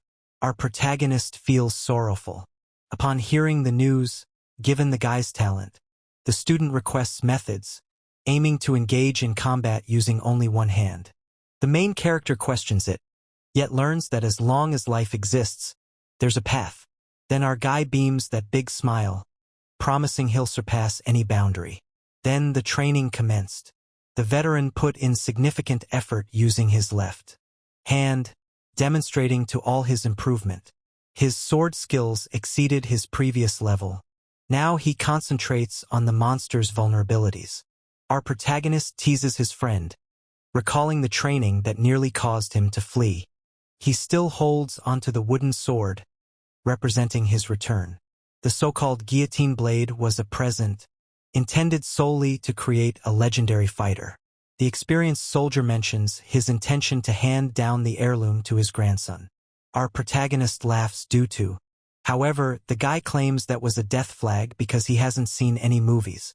Everyone raises a glass and laughs, claiming they'll soon face consequences. The large father recalls his wounded son, sharing tales of the boy's talents at the barracks. The extras become disheartened. Understanding the story will take hours. Chung-hoon chuckles assuredly, vowing that he will always discover a solution while he lives. The tough individual hears the father's tales throughout the night during that final drinking session. The setting shifts to the gym in the present, as the veteran searches for a vintage photograph. Chung-hoon presents the family history, indicating his father in the photo. He continues to gaze at the image as he discusses Chung-hoon, and recalls when he advised the veteran to have a long life. Chung-hoon is burdened by guilt, questioning whether his words caused the misfortune. The blonde girl learns the legend perished in an accident. The reveal astonishes our hero. The veteran is astonished that the newcomer knows so much, and believes this entire overcoming the impossible narrative feels somewhat contrived. Yet he insists it's genuine, stating that the main character and his father would have been friends. The hero inquires about the old man's well-being, having heard of recent family issues. His father clings to a covert investigation, living in paranoia while attempting to crack the case. He verifies that 2 students lost their lives during the elections 2 years prior. The veteran recalls 2 students perished when they altered the exam. Chung-hoon discovers that his friend's father was dismissed. The blonde girl is stunned by the news, realizing the result was unavoidable. The man became a council member by sheer chance, yet the redhead remained dependable. The privileged children of the elite avoided the exam entirely, escaping the pitfall that eliminated the rivals. He still feels remorse about it, reflecting on whether he could have intervened prior to the catastrophe. The blonde girl inquires if the veterans rescued the newcomer due to previous trauma. He acknowledges that at times he feels regret, as his dream of being a hunter has faded. Nonetheless, he'd prefer to be shattered than witness someone perish before him. Our hero grips the wooden sword, aware that his father preserved his grandfather's heirloom, and understands the weapon was intended for the grandchildren. Ultimately grasping the complete link to history, Junwoo requests to use the wooden sword and questions the authenticity of the grandpa legend. Listening to old tales often leads to embellishment. Our protagonist insists it's true, urging the veteran to witness the fight. The finals commence on the first day. Introducing the feared theory exams. Our protagonist is completely doomed, failing to comprehend any part of the text. His life was devoted to hunting monsters, making math seem extraterrestrial. The bully is extremely attentive, yet it's common knowledge he memorized the answers. The badass glances anxiously at his partner, understanding that her plan is jeopardized. The girl is extremely concentrated on the test. Our protagonist becomes anxious, wishing the blonde girl avoids embarrassing herself during the test, yet he chooses to believe in her abilities. Suddenly, an elderly man hits the paper against his head. The instructor prohibits any glancing, instructing him to concentrate solely on the paper. We have finally reached the fourth day of the examination. All are summoned to the auditorium. As the beatdown is about to, the pair makes their way to the auditorium. The girl requests our hero to hold on. Everything there resembles a combat arena. Amidst the crowd's continuous screaming, the blonde girl clarifies that the event is solely a marketing effort for the broadcasters. Junwoo understands it has evolved into a spectacle where skills generate revenue. As he sits down, the kid feels revulsion towards the older men profiting from the beatings. Woo-sik strides onto the stage as if he owns it. He commends everyone's hard work and begins to explain the test. The draw will select 2 contenders for the ring, with the victor advancing in the competition. Our protagonist realizes it's a King of the Hill format, evoking memories of his past triumphs. A victory adds 1 point to your record, whereas a defeat keeps your resume at 0. Extras without points may attempt again. However, anyone with multiple points cannot. Woo-sik cautions that the suit cannot withstand everything, urging everyone to exercise caution. The class concurs, correct? The president subsequently approves the initiation of the test. Zhang Taoyang and Gu Xingchuan appear on the large display. The combatants approach the stage was set for the fight, and the referee signaled the start. The astonished blonde girl is shocked, noticing how broken Class A's level is in the ring. She then sees the protagonist snoring. Zhang Gui expresses surprise upon noticing the child was asleep. The battles are terrible, claiming he's worn out from training. Our protagonist requests to be awakened later. The blonde girl is shocked by the audacity, observing the creature unconscious on the bench. Class D's exam concludes, and the blonde girl rouses the child awakens, realizing it's their class's turn. The announcement for Class E begins, but the extras remain indifferent to it. They were completely indifferent to this beat. Our protagonist observes the disinterest and inquires if the blonde girl was also overlooked. Suddenly, the blonde appeared. Girl notices the veteran. The creature exchanges a swift hello with his buddy, as the large screen highlights the upcoming fighter. He opts to conserve his strength, refraining from revealing his true power just yet. The blonde girl is chosen for the initial fight. Our protagonist remarks that this isn't unfolding as intended, and advises his girl to remain committed to the training, concentrating on their training. Fueled by excitement, he insists on 10 consecutive victories. With 20 extras in the class, they only need to defeat 10 in a row to. The blonde girl confronts Lim Jae-hee in the ring, poised to begin the duel. The opponent immediately triggers rank D. The blonde girl releases the win, dominating her opponent, and the other girl falls unconscious.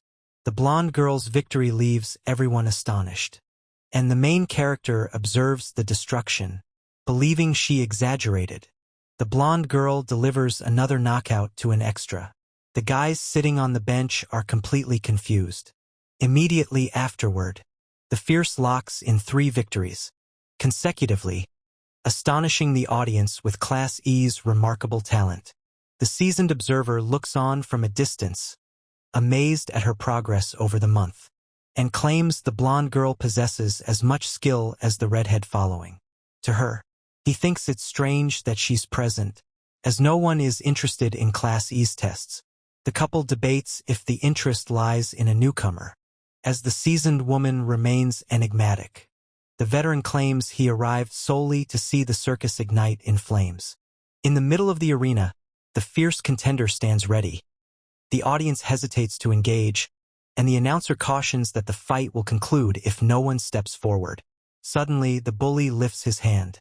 Our protagonist merely observes, understanding that this juice oak is serious. The pair moves towards the center of the ring. The tough strategist plans her approach, aware that she must get near to avoid being destroyed. She then rushes in with all her might. The rival offers a slight smirk, and the stadium erupts. The badass observes that the technique is exceptional. The experienced soldier doubts his training. Observing the blonde girl is utterly exhausted.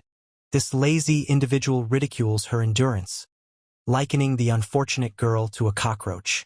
The blonde girl discovers that the hit was unexpected. The slacker states he received assistance from powerful individuals and acquired that influence. She inquires whether that's something to take pride in. Yet the wealthy boy perceives himself as the ruler of the universe, continually taunting her, expressing that there's something she'll never possess in life. He reveals the truth that she's an orphan, attempting to unsettle her. She focuses on remaining composed to avoid reacting, recalling the advice from our hero. The tough mentor emphasized that the first rule is knowing your opponent.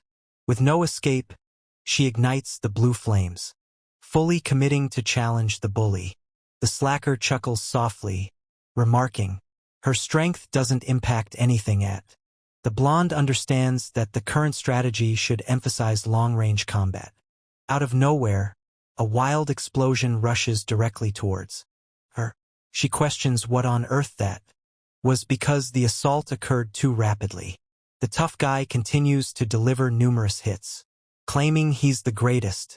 The blonde understands it's not magic because his strikes lack any pause. She notices the combat enhancement and charges in at full speed. The arrogant man attempts another strike. However, she secures the fool's arm. Seizing the opportunity, she swiftly punches him in the face. The tough guy states he must clench his fist. Simply halt the movement and that's all you need to do. The tough observer stands off to the side. Recognizing the blonde aced the he, states that if it were fire magic, she wouldn't stand a chance of approaching the tough guy, and clarifies that this combat technique has no breaks, making it extremely perilous. The key to victory is to secure the movement, as the arrogant guy needs to hit the air. Nonetheless, the child believes the strategy has flaws, prompting her to rush in and secure his fists once more. The blonde strikes the arrogant guy in the nose. She secures his arms and activates the blue flame turbo setting. Suddenly, an explosion erupts, propelling the girl into the air with force. The wealthy boy chuckles at the attempt, claiming that merely clasping his hands was sufficient. The underprivileged girl understands that the arrogant guy can cause explosions even with his knee. The arrogant man instructs the blonde to understand her role. He's preparing the final blow, aiming to send the unfortunate girl directly to her demise. Suddenly, a hand intercepts the punch, and our hero declares that this assault has escalated far beyond acceptable limits. The blonde has lost, and the narrator calls Junwoo for the upcoming round. The arrogant man is pleased to see the protagonist arrive. Junwoo enters and inquires about her well-being. The blonde replies that it isn't finished and instructs him to leave the ring. The main character commends his friend's fighting spirit following the beating, but advises her to cease being obstinate, since embracing loss is a component of. The blonde dismisses the stretcher and chooses to exit the ring independently. Junwoo acknowledges her hard work. She feels emotional afterward, The arrogant dude is extremely excited to confront the protagonist confesses he was anticipating the. However, Junwoo points out how excessive he is being. The tough guy claims he was lenient, but Junwoo tells him to relax and inquires whether the child remembered the warehouse. Our protagonist seeks to uncover the origin of that rare power. The main character claims he is already aware of the mastermind behind the scheme. The scene shifts to background characters from earlier lamenting about an alleged incident. The hero believes the tough guy might be the child of a former friend. The fifth round begins with Junwoo announcing that he is ready to deliver an epic display. The seasoned fighter observes the tough plans to engage using just one hand. However, the arrogant individual laughs and questions if he's being undervalued, and vows to take our hero to the hospital merely to mock him. He then initiates his explosion technique to conclude the battle permanently, and unleashes blasts all around in an attempt to eliminate our hero. The spectators in the stands are amazed at how inexpensive this kid is acting. Ju-suk claims being athletic does not. Substance and solely power governs. Amidst the smoke, our hero declares that this generation is chaotic, asserting that recklessly abusing power like a lunatic accomplishes nothing, and teases him, proposing he engage in a fight blindfolded. The arrogant man panics upon realizing he hasn't managed to strike the protagonist even once. Our protagonist clarifies that the explosion is small and instructs the opponent to lie down, and claims he must even evade such a garbage strikes and floods in. The arrogant opponent attempts to strike, shouting for the protagonist to fall. Junwoo deflects the blow, leaving the rival bewildered, and he panics, unable to comprehend how his own skill suddenly disappeared without warning. Ju-suk understands a piece of wood deflected the explosion, yet our hero remains composed and challenges the fool to attempt once more. The arrogant man attempts to strike once more but exhausts its breath, and drops were eliminated. In the audience, the redhead is astonished that Junwoo relied solely on a piece of wood and inquires about how the hero prevented an explosion despite it not being a projectile. The veteran then discloses that the borrowed sword slices through mana flawlessly. Thus, the two determine the formidable opponent thwarted the action before it activated. The veteran inquires whether the redhead possesses any alternative theory regarding the fight. She claims that cutting invisible mana in milliseconds is truly genius-level work. She then determines that Junwoo battles like the classic tough hunters of the past. The hard man is left breathless, not grasping how he's losing to a kid wielding a stick, and he's stunned to discover his B-rank power is ineffective. However, the slacker soon recalls. His elite status is slipping away rapidly. The man panics, seeing his future as a hunter fade away. The tough individual falls into denial as he endures the beating. He vows to take down the protagonist immediately, shouting that Junwoo has completely destroyed his life. Moments later, he prepares to deliver the final strike to defeat our hero. Security guards rush in to halt the fight before it turns fatal. The veteran panics upon realizing the gym is on the verge of collapse, and initiates the nuclear method to return the hero to the lobby. However, Junwoo grips his grounds and intercepts the assault with his wooden sword. Abruptly, the arena erupts. The extras flee just before everything crashes down on them. Junwoo concludes, breathless and laughing like a lunatic. The tough character belittles the protagonist, claiming he merely got extremely fortunate. However, he charges up, vowing to leave the child disabled. Suddenly, Junwoo materializes behind the slacker in an instant, and crashes him directly to the floor. Junwoo instructs the slacker to rise, alerting that the child went too far. The tough man begins trembling in fear, struggling to catch his breath. Our hero cuts the wood down, delivering a solid, powerful blow to his opponent. The tough man is left panting, feeling as though he's finished if he rises again. Junwoo urges the child to stand up, but the lazy one begins pleading for compassion. Our protagonist inquires whether the fool comprehends the seriousness of that perilous technique, and shouts that the gym nearly collapsed due to a foolish screw. The slacker attempts a weak excuse, but Junwoo sees right through it and claims another man mentioned the same thing 4 decades prior. Our protagonist draws a violet blade and declares he will never become a hunter. The man begins to weep and plays the My Dad card to avoid consequences. Jong-woo subsequently initiates the final judgment, defeating the tough guy without any mercy. In the meantime, the security guards are engulfed in smoke. The test is called off following Juice Cake's harsh defeat at the hands of the protagonist. Jong-woo departs while the narrator mentions that the day's enjoyment has concluded, and the elderly figure on the board acknowledges the. With a sword in hand, the hero remarks that he has overstepped, insisting he must cease behaving as if he's still at his peak, and subsequently cautions that he will become even more aggressive from this point forward. In the meantime, Professor Slacker is panicking while attempting to reach the minister. The main character dashes through chaos, watching the campsite transformed into a barbecue, and discovers Jong-hoon, who was unable to succeed. The subordinates arrive, and a new member describes how a monster escaped and self-destructed. Our protagonist becomes angry, insisting on the overlooked safety protocol. A child acknowledges the team really botched the dungeon cleanup. Jong-woo becomes furious, shouting that losing on a simple mission was out of the question. Then additional admissions reveal they reduce staff to increase profits from the. The hero discovers that only 3 individuals were sent instead of 7.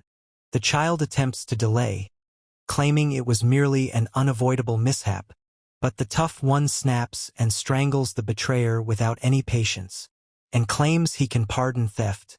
Yet there's one thing he always remembers: whoever fails in his duties gets thoroughly punished, forced to confront the disorder they've created. While he asserts he didn't put in all this effort just to witness this ridiculous spectacle unfold, and shouts that no one there endangers their life for free. Yet the coward merely weeps and assumes the role of victim on the ground. The jerk shouts that he's a victim as well, attempting to deceive the tough one with nonsense, pleading for an opportunity, vowing to return every dollar he took. Jong-woo disregards the weeping and draws the guillotine blade to expel the traitor, and informs him his hunter dream is. The scene shifts to the slacker, noticing the minister's calls and beginning to. Shaking with anger, he curses the tough guy for unleashing the forbidden power on national television. Realizing he's in deep trouble as the investigation will be severe, and fear they'll reveal the unlawful core plan and additional hidden secrets, he starts to panic, understanding it will all be his responsibility. The slacker hits the mirror, enraged that the plan failed. He resolves to retrieve the forbidden core before everything falls apart completely. However, he believes the witnesses will remain silent for their own safety. He attempts to eliminate the proof, disregarding the surrounding turmoil. However, the main character lets the object fall to the ground, questioning if that was his target. The suit becomes irate and instructs Junwoo to return to class. However, the main character claims he only retrieved the core as he was searching for it, and discusses the safety lock designed to restrict power levels, but claims that the nuclear strike nearly returned the entire gym to the lobby. The suit feigns ignorance and queries the absence of locks. Junwoo inquires whether the man employed a prohibited core to gain an advantage. He quickly cautions that trouble is imminent for that lowlife. Yet the officer ridicules him, demanding actual evidence of his involvement in the crime. Thus our protagonist recalls the disaster that occurred at the previous campsite, and discloses that he severed the traitor's mana and expelled the entire team, and highlights that those skills are far from ordinary. The punk snaps, seizing the kid and demanding to know his identity. Yet our protagonist claims the scoundrel even took on his father's demeanor. He then punches the fool in the face, cautioning that due to this coward, many nearly suffered. He also mentions the missing individuals, stating he will not accept such filth, essentially expressing his disdain for anyone attempting to destroy what he created. Junwoo keeps his focus on him and urges the punk to begin speaking, and inquires whether he provided the forbidden core to Jusuk.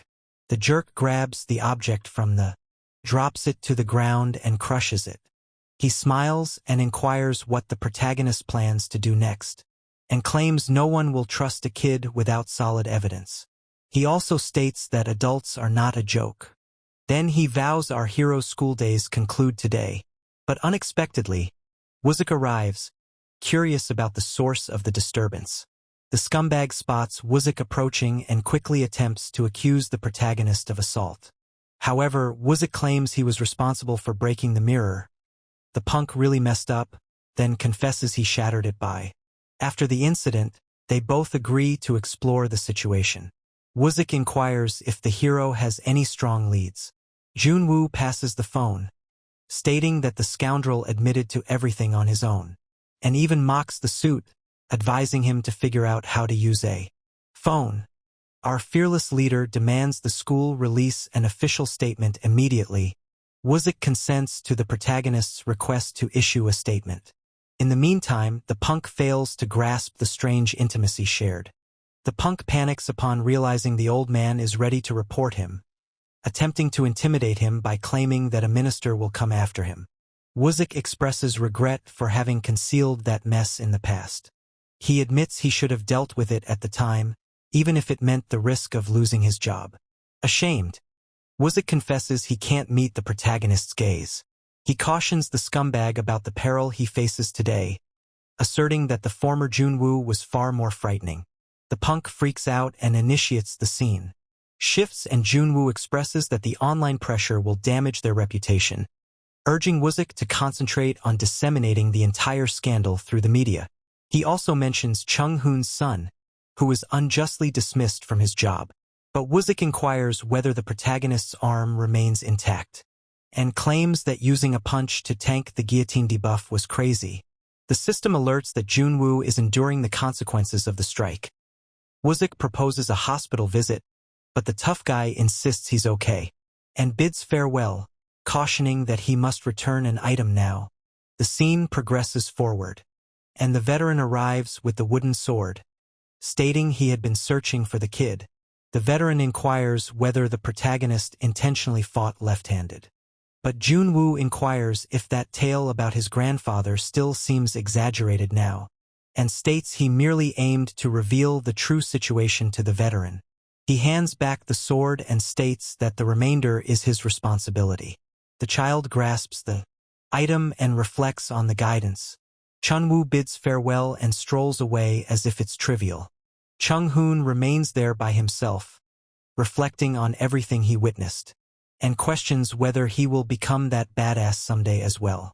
However, his phone begins ringing, his father calling. He lifts the receiver and hears the elderly man shouting in distress. He reassures him and mentions that he is already heading home. His father inquires about the child featured in the news, as he utilized his grandfather's fencing style. However, setting that aside, the elderly man expresses regret for his previous misconceptions about him. However, Chung-yoon insists he won't quit and declares his determination to become a top-tier hunter regardless. Essentially, it means that as long as they're participating, they'll discover a solution. The 9 o'clock news begins with a report on an event that occurred during an exam. Reveal that the bully's father is now being monitored by the police due to the cheating incident. This situation also resurfaces a previously closed missing person case. In the meantime, our hero, feeling exhilarated at the gym, realizing the strategy to reveal those nobodies succeeded. The girl with blonde hair arrives and instructs the boy to put down his phone. She claims the internet dubbed the tough one the classy secret weapon. However, the hero insists she shares the same situation, as individuals discussed her even more frequently. He displays several comments complimenting the blonde girl. Our protagonist teases her with a new nickname, causing the redhead to feel completely humiliated. Suddenly, Chung-yoon appears at the gym and inquires if the two are still training, congratulating the badass on joining the student council. However, Chung-yoon dampens the mood by stating that nothing is official yet, and it's not the moment to take it easy. The upperclassman displays the wooden sword, acknowledging he trained solo and it was tough. The hero states that attaining the level of that legendary grandpa will truly be a nightmare. Chung Yoon refuses to take the easy route and pleads with the master for guidance on the techniques.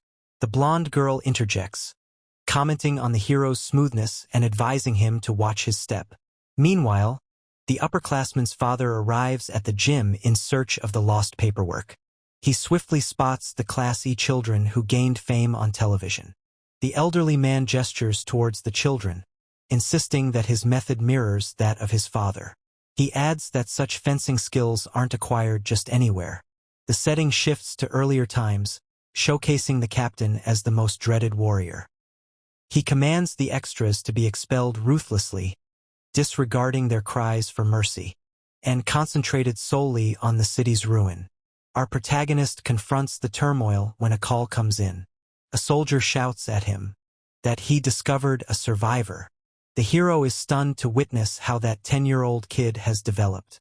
The bell chimes, signaling the end of class. The instructor states that those interested in joining the council must collect the form from the office. Young-woo leaps up and pulls the blonde girl along to retrieve the application, and claims he has something. To verify, the two of them wait outside. Young-woo asks the blonde girl to hold on, mentioning there's something he must verify first. Suddenly, the door swings open, and a girl with a bun appears. She instantly identifies the tough guy, recalling how he defeated that juice-up dude. The additional freaks out with joy, treating the child as if he's a star. The girl inquires whether the blonde is his girlfriend, causing her to snap. Ahun rejects all, flushed, faced as the newcomer mocks her. The girl advises the tough one to be confident, claiming Class E is wild. Our protagonist finds the small talk strange, as she discloses her affiliation with Class B. We learn her name now. Jiyeon enthusiastically introduces herself, eager to become friends with the group. Ultimately, they'll encounter each other frequently. Jiyeon presents the application, indicate that there's no reason to avoid trying. She inadvertently reveals that with the bully gone, her position is essentially assured. The child realizes she speaks as if the placements were predetermined. Thus he applies the pressure, inquiring whether she belongs to the parents' association. He affirms he was correct all along, he just needed to verify it. The tactic of waiting by the office entrance aimed to flush out an infiltrator, thereby validating his prediction as entirely accurate. Jainwoo expresses that this entire situation is the narrative doesn't hold since the wealthy boy's expulsion doesn't ensure spots. He directly states that the student council election appeared to be rigged right from the start. He directly confronts the girl, accusing her of being involved with that parents' association. Jiyeon inquires about how he knows that, since that information should be reserved for the top officials at school. Jainwoo claims he has keen hearing, leading the student to understand the bully's demise was not accidental, and she confesses she couldn't tolerate that jerk. The girl ridicules Jiyeon for being humiliated and tarnishing the elite's reputation by being defeated by Class E students. Immediately afterward, she extends her hand, implying that everyone should let go of their grievances and unite. However, Jainwoo simply disregards the gesture. This frustrates her, and she mentions that being linked to Class B would greatly benefit him. Yet Jainwoo declines the proposal. Attempting to downplay the significant rejection, Jiyeon claims the child is clueless. Jiyeon speaks candidly, stating that the hero's internet popularity inflated their ego, and that the dynamics within the council are entirely distinct. The child acknowledges it's not entirely incorrect, recalling how the upperclassman Jang Hyun was mistreated by the other members. However, Jainwoo is indifferent to whether she's from Class B or not. He claims he just wanted to see the candidates' faces, and now he's already on his way out. The girl stands still as he claims she chose the wrong foe. He concludes the chat with the girl and leaves the place. In the meantime, a group of executives dines at an upscale restaurant, concerned regarding the inquiry involving Minister Oh and Professor Cha. They attempt to assure themselves that neither would reveal the plan, as doing so would imply acknowledging their own culpability. However, one woman at the table appears anxious, inquiring whether the investigation could potentially involve them as well. The organization claims the Parents Association is genuinely at risk, and they won't simply stand by and let everything go up in flames. Tensions rise when they note that even the director is present, indicating that no one will risk speaking up. The true mastermind is Director Go Sokdu, the individual who established the association and orchestrates the black market operations from the shadows. While the big shot remains present, it's clear to all that the entire operation is shielded from scrutiny. Their current priority is ensuring the vice president ascends and assumes command over the entire situation. The woman cautions that if the tide shifts, everyone will need to alter the plan to avoid disaster. The atmosphere grows tense at the table, as the big shots concur that the contracts with Minister O have completely fallen apart. They acknowledge that everyone there had some arrangement with him, but nothing that would genuinely trouble the group during the night. Conversely, they emphasize that the key priority is to maintain the association's illicit activities at maximum capacity.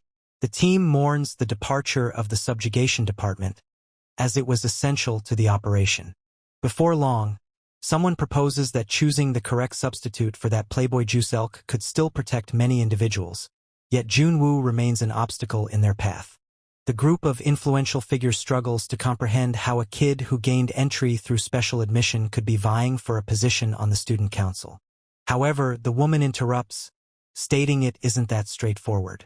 They acknowledge that they could have managed the beating Junwoo delivered to the Playboy, but the true issue lies in what followed. Ju-seok's position on the council remained secure despite the disqualification, but everything shifted once Woosik became involved. The group begins to understand that the school's extreme response was not coincidental and that a larger issue is at play. They believe Woosik has nothing to gain by revealing his own academy, as it would be wiser to conceal the school's errors. The woman understands immediately. If the elderly man is severing connections in that manner, the tension stems from a serious conflict between him and Kim Junwoo. They believe the kid has manipulated Woosik into acting like his puppet. They begin to question whether Junwoo's entry into the council will permanently unsettle Woosik. He notes that while Woosik lacks significant influence, their shared military history could render the old man more perilous than the minister who was ousted. Tension rises at the dinner table as everyone understands the ship is going down and people are ready to leap. Hwang Chong-soo, the guild leader, believes he is the only one completely doomed because the initiative he was managing relied entirely on Minister O's sway. With his career at stake, he felt a surge of desperation. He begins to contemplate methods for enduring this embarrassment. His phone begins to ring at the most inconvenient time. His daughter is calling, and he answers, feeling somewhat impatient already. She claims that Junwoo is not campaigning for the council, but Go Ayun is. Clicks immediately for Chong-soo. Ayun is the half-sister of Go Ayun Chai, and, even more significantly, the granddaughter of the influential director Go Sik-do. He conceals his anxiety, releasing a strained laugh to avoid drawing attention at the table. He concocts an excuse about his daughter calling and quickly leaves the situation. He hurries outside and promptly contacts Go Ayun Chai directly, mentioning he has something significant to discuss. Chong-soo encounters Go Ayun Chai at the cafe and informs her. Straight. Akars possesses the contact details for any hunter in Seoul. He mentions the student council elections, inquiring if she is aware of the candidates.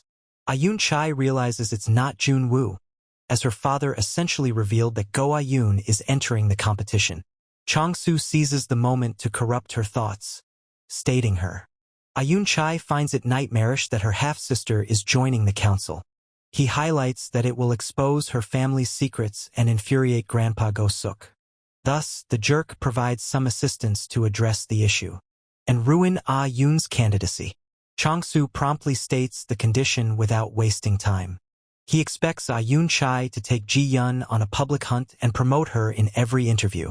Ayun Chai is taken aback. Ayun Chai is nowhere near the association, and requesting that is a clear misuse of authority. The guild master overlooks her astonishment and outlines the strategy. Transform Ji-yeon into Ayun Chai's latest symbol, ensuring the guild operates independently from both the minister and the director. Ayun Chai retorts sharply that the girl is completely worthless. She was placed in Class B solely due to her IQ and requires the assistance of a private tutor. The jerk makes it clear. He isn't interested in genuine talent. He simply wants his daughter to act like a skilled hunter. The girl understands the scheme aims to reduce Ji Yun to merely a mascot. Ayun Chai interrupts him, insisting to understand how the jerk intends to thwart her candidacy. Chang-soo evades the question, claiming he won't act as irrationally as Director Suk does, but emphasizes that they will resort to force if necessary. Ayun Chai states that threats or bribery will not affect Ayun, trapping the guy without any escape. She rises angrily and inquires whether he has already shared this dirt with the other parents in the association. Yet, he laughs at her, inquiring about who might gain from a leak of that magnitude. Attention turns to a distressing history, where young Ayun knelt before a funeral altar, sobbing due to the death of her parents. That arrogant big shot arrives, in the midst of the wake with his henchmen, showing no regard for the family's sorrow. The grandmother immediately identifies the piece of trash and lunges at him, blaming him for being the true culprit behind her son's demise. She confronts him, accusing him of faking the dungeon rank and still denying any assistance during the mission. Yet the guy dares to portray himself as the victim, rambling some nonsense about losing a son too and questioning who should truly feel anger in that situation. The elderly woman expels the man from her home. The man remarks that he left a large sum as a gesture of sympathy. However, prior to that he glances at Ayun, pulls Ayun along. The grandmother yells that the man will die, as the blonde attempts to soothe her. Fast forward to now, and the blonde awakens abruptly in distress, being pursued by that haunting nightmare once more. Jun-woo observes the blonde has been, takes a moment to check in and asks if all is well. She dismisses it, but he insists and charges her with being lazy. Frustrated, the hero requests a pause in training to explore another method. He chooses to confront the issue directly and inquires about the true reason for the girl's animosity toward Grandpa Seo-do. Ayun reveals the shocking truth immediately. The old man caused her parents' demise. Jun-woo is shocked by the revelation. It means nothing to him, feeling that the man who once wouldn't harm a fly could have done something like. Then the hero inadvertently reveals that he is quite familiar with Seo-do. The blonde leaps up and inquires what he knew about that jerk. Jun-woo attempts to rectify his mistake immediately, explaining that he believed his grandpa appeared different from his recollections. Ayun dismisses the nonsense, dampens the atmosphere, and storms out, forcefully shutting the door behind. Jun-woo discovers the blonde's training clothes left behind, understanding she left prematurely. Jung-hyun arrives, applying the pressure on, believing Jung-hui made a mistake and started a confrontation with the girl. The hero refrains from biting and quickly changes gears to inquire whether the veteran is aware of Director Sakdu's hidden secrets. The veteran claims he understands the fundamentals until Jung-hui poses the million-dollar question. Had that jerk ever eliminated anyone? Jung-hyun inquires whether it was the blonde who revealed that significant secret. Jung-hui acknowledges he was already aware of the situation. Thus, the veteran chooses to be honest. He begins recounting how Yun-shae's father lost his temper, abandoned the arranged marriage, and moved in with Oh-hyun's mother. The actual chaos began 8 years prior, when the couple was assigned a task at a distant branch. The entire team lost their nerve and left midway, leaving only the two lovers to confront the peril. They believed it would be a simple green rank mission, but their fortune had already faded.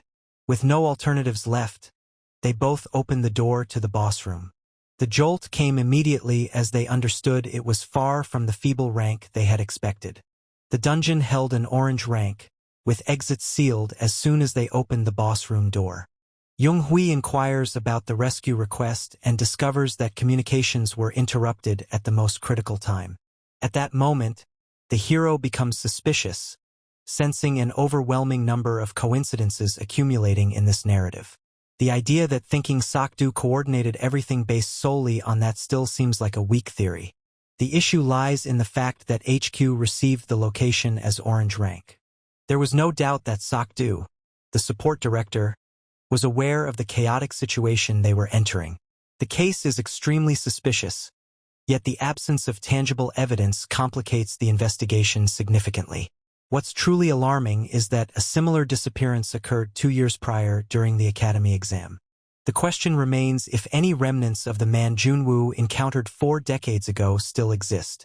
Junwoo retrieves the accessory that a Hun left behind in the gym and mentions that he plans to return it to the girl. In the meantime, the blonde strolls along the street, overanalyzing intensely.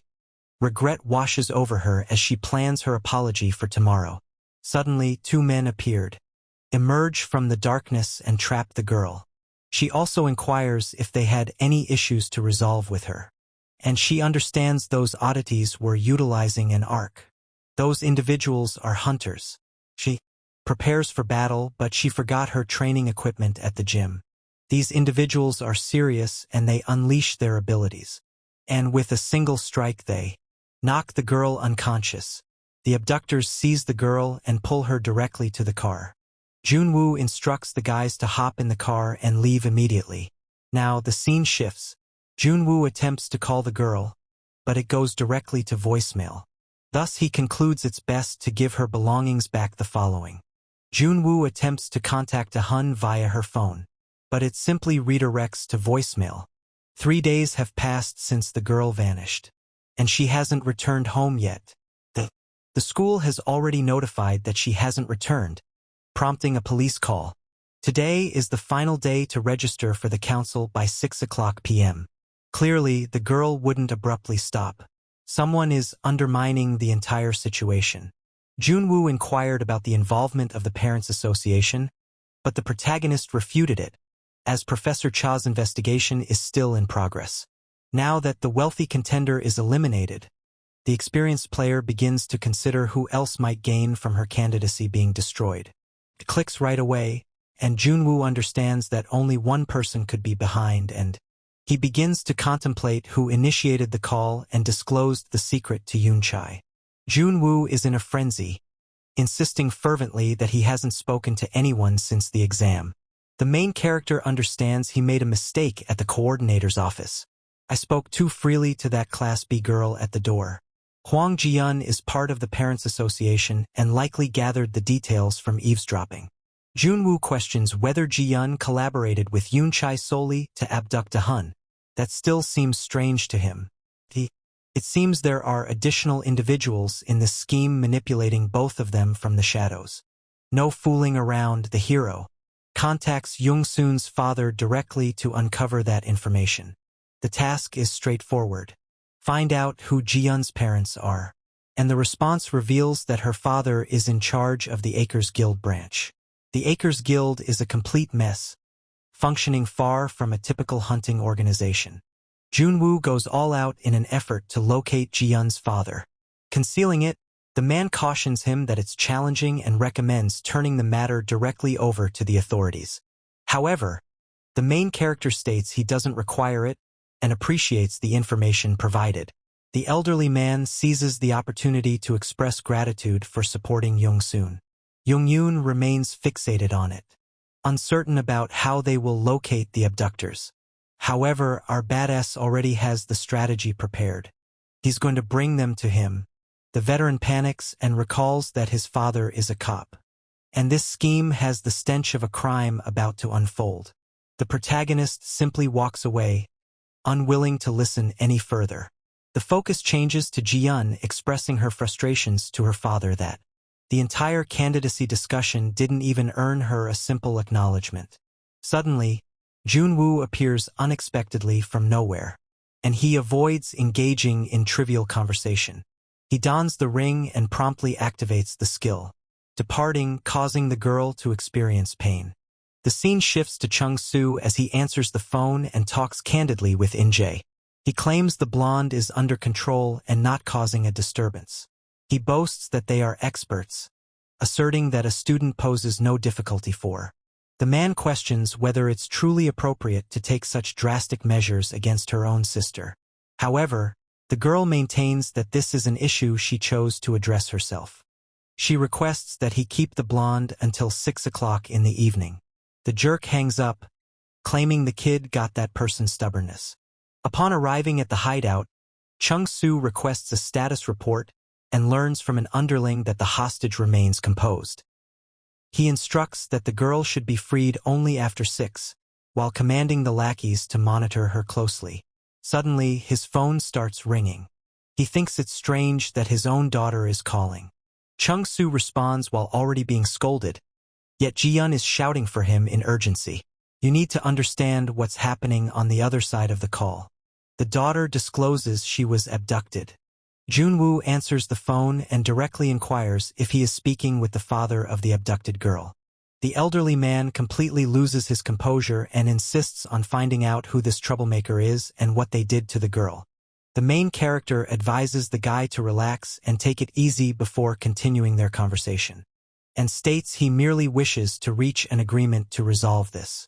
Chung-soo panics and insists on finding out who this troublemaker is and what they did to his daughter. Junwoo retorts that he hasn't harmed the girl at all. He reminisces about the past and concludes that the traditional eye for an eye principle is the sole method to handle individuals at this level. The man inquires about the child's objective and is instructed to surrender the blonde in. Chung-soo bursts into laughter and questions whether the protagonist knows who he's attempting. Junwoo claims to be quite familiar with the Acres Guildmaster and feels no intimidation from his role, and advises the elderly man to relax and concentrate on ensuring his daughter's safety before time runs out. Chung-soo berates the child as the hero recalls that the deadline to retrieve Ayan is approaching. However, the man challenges the boy to attempt any mischievous behavior with the girl, and inquires whether the protagonist intends to murder the girl, but discovers her destiny might be more dreadful than death. Junwoo promises to ensure Jin will never return to a life as a hunter, and mentions Jusuk, who, fully equipped, entirely lost the capability to utilize skills. The realization strikes him as he recalls that wooden sword. The tough individual concludes the call, cautioning that the girl risks losing her position and career if the agreement isn't fulfilled immediately, and inquires whether the villain is prepared to meet the cost for the girl's ransom. He also mentions he'll send the location and instructs the old man to arrive immediately. The veteran inquires if the protagonist realizes the danger of confronting the elite, but Jusuk insists he can manage any challenge. Even against Acre's strengths, Jusuk discovers her father abducted Ayan. The scene shifts to Chung-soo exploding on the phone with Yoon-chae, disclosing that the child unveiled the entire plot and claims the hero has taken his daughter, insisting on a hostage exchange in just 1 hour. He vows not to let Jusuk's esteemed career be tarnished by a student. Yet, he clarifies that he doesn't anticipate anything from Jusuk's honor, since that's not his desire. Yoon-chae inquires whether the man will abandon the job due to the pressure from the hero. Chung-soo states he will not abandon the mission, but cautions that Ayan's life is currently at risk. Then the man instructs the thugs to toss the hostage into the vehicle and seize the weapons. The setting changes to the location. Chung-soo insists on knowing Ji-hyun's whereabouts. Ji-hyun claims the sequence is disordered and insists they prioritize bringing Ayan first. Then the man signals to transfer the blonde. Our fierce one welcomes her. The girl can hardly believe the hero has arrived. Chung-soo proposes they exchange hostages now to finalize this matter once and for all. Everyone. Yet the jerk ignites a cigarette and alters the rules during the game, claiming he received orders to retain Ayan with. He informs them that he will take both girls, prompting the hero to inquire about what follows.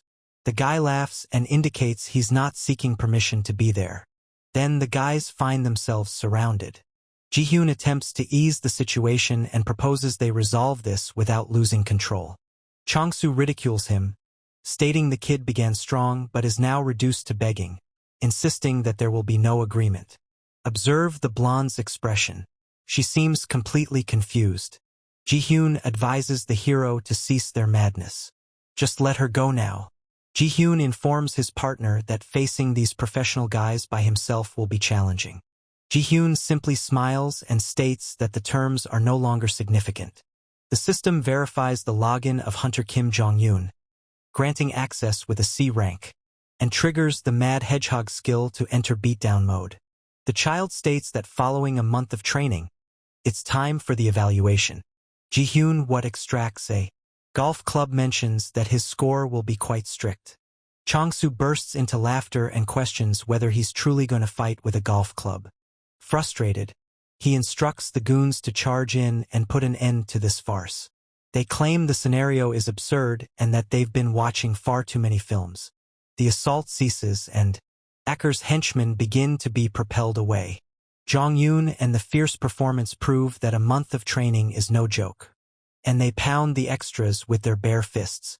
Ahun ridicules the child and advises him to inform the client immediately that the plan has failed miserably. Chang-soo erupts in anger upon witnessing the job failing miserably right before his eyes. He struggles to understand how school kids can possess such remarkable insights into tactics and combat. To him, professional hunters ought to operate at an entirely different level. However, reality is striking fiercely. The hero continuously defeats the minions armed only with a golf club. Meanwhile, Chang-soo is puzzled about how his henchmen are being defeated. Ultimately, we were Acker's hunters. The protagonist rushes directly toward him. In a brilliant maneuver, the hero glides beyond the child and severs Ahun's bindings. Chang-soo understands he was deceived by a feint and is totally stunned during the heat of battle. He comes to the realization that he was manipulated by a student, leading to a significant blow to his ego. Ultimately, he comprehends the extent of the chaos. The system grants access to an A-rank skill. Chang-soo calls forth a tiger, declaring he will manage it personally. Chang-soo shouts to the blonde girl, throwing the ring back to her, instructing her to leave and go directly to the school. He emphasizes that registering for the council is the priority, and she mustn't waste time. Chang-soo responds that he won't allow the hostage to flee. However, the tough one halts the tiger's attack and dares the guild master to attempt getting past him first. Chang-soo sprints as if time doesn't exist. However, the girl is compelled to halt in her path. Chang-soo appears to directly obstruct her half-sister's path. Chang-soo attempts to escape, but Yong-soo stands in her path, insisting she isn't leaving. That's when the family conversation begins, and the blonde recalls the period they endured hardship in a small, deteriorating room. She wonders about the irony of her parents being hunters while the family remains perpetually broke. She discloses that the elderly Seo-do employed deceitful methods to extract a large sum from her parents. To make up for their losses, the couple worked tirelessly on side jobs outside the guild to get by. Despite the cramped conditions, Chang-soo father remained hopeful in that unpleasant little space. He insisted the girl had a genuinely kind older sister and believed they would be friends someday. Chang-soo questions why Chang-soo failed to display any respect, not even during the funeral of her own father. She discusses how her sister can serve the creature that took their father's life. Chang-soo attempts to be empathetic. However, the blonde retorts that she doesn't receive anything. Losing her patience, the girl unleashes Azure Flame and cautions the elite to stay out of her way. Method. Then the redhead initiates Crystal Rise and claims she is unaware of the type of person their grandfather is and asserts that the girl will ultimately perish. But Ayan claims she no longer cares about anything at all, so they begin to battle each other using their magic. In the meantime, Junwoo continues to restrain himself, the massive tiger armed only with a golf club. Chang-soo attempts to seize the opportunity to escape and pursue his intended target. Junwoo blocks his path and inquires where. The antagonist believes he is leaving and states that to reach Ayan he must first overcome him. The child is bewildered and cannot comprehend how a fellow student possesses such extraordinary combat instincts. He recognizes his subordinates are struggling, risking potential loss. View of the captive. No time for useless chatter. The child chooses to stop holding back now. He then initiates Mana Link, instructs the child to stay alive and rushes in with full force. Junwoo understands the creature is incredibly swift. The tiger strikes the body rather than the protagonist spits blood from the blow to the head. And he understands the antagonist is fully committing to mana link. Changsu scoffs, questioning whether that scratch truly frightened him. The child understands that this method represents the pinnacle of summoning abilities. In contrast to standard summons, the master now governs. Each action of the tiger resembles a video game. The creature reaches the status of a boss monster, radiating mana abundantly. The tiger charges in fiercely, although it appears to be a frenzied assault. Each blow targets precisely his vulnerable areas. Our protagonist ultimately leaps to avoid the. However, Changsu calls forth the massive golem, declaring he has finally captured the child. Seizing the opportunity with the hero airborne, the villain declares that all that remains is for him to endure the impact. Changsu acknowledges the strike has hit and concedes that battling 2 summons consecutively is tough. The kid vows he won't fall now, though the agony will be intense. Consequently, the hero triggers the golf club's hidden ability while still in the air. Changsu becomes frantic upon discovering that the accessory is a magical weapon too. He tucks himself in tightly, attempting to absorb the shock. Changsu reveals that Mana Link has a defect that no professional can conceal. He claims that if the summoner diverts their gaze for just a moment, the creature becomes entirely ineffective. The protagonist discovers that the enchanted weapon was merely useful for rigging golf wagers and launching the ball great distances. Ultimately, the tough guy leaves and declares he will bill Wusik for that terrible item. Changsu questions whether he can solo the guild boss, but he understands he can't afford to concern himself with anyone else while 3 professionals stand right before him. He confronts the risk and questions whether he can truly manage that trio on his own. The thugs ridicule the boys' bravery, insisting they must finish quickly to avoid a reprimand from their boss. The team hurries with all their strength and energy. This pinch, Jongyun concentrates on the lessons from his training. He recalls his crazy porcupine ability, utilizing spikes that regrow, allowing him to continue attacking. Stop! The protagonist recalls that jumping straight into the fray of foes was what caused all the chaos. He emphasized that battling one-handed against several adversaries is essentially a death sentence. The lesson was straightforward. Continue to move and lure the opponents to find a genuine opportunity. The primary objective is to establish a favorable situation for the guys grow frustrated with the constant running and express their irritation that the fight has devolved into a silly game of tag. The delay is effective, causing them to lose patience and disrupt their formation. Ultimately, one of the arrogant ones is defeated. It an assault solo, falling into the snare like a complete fool.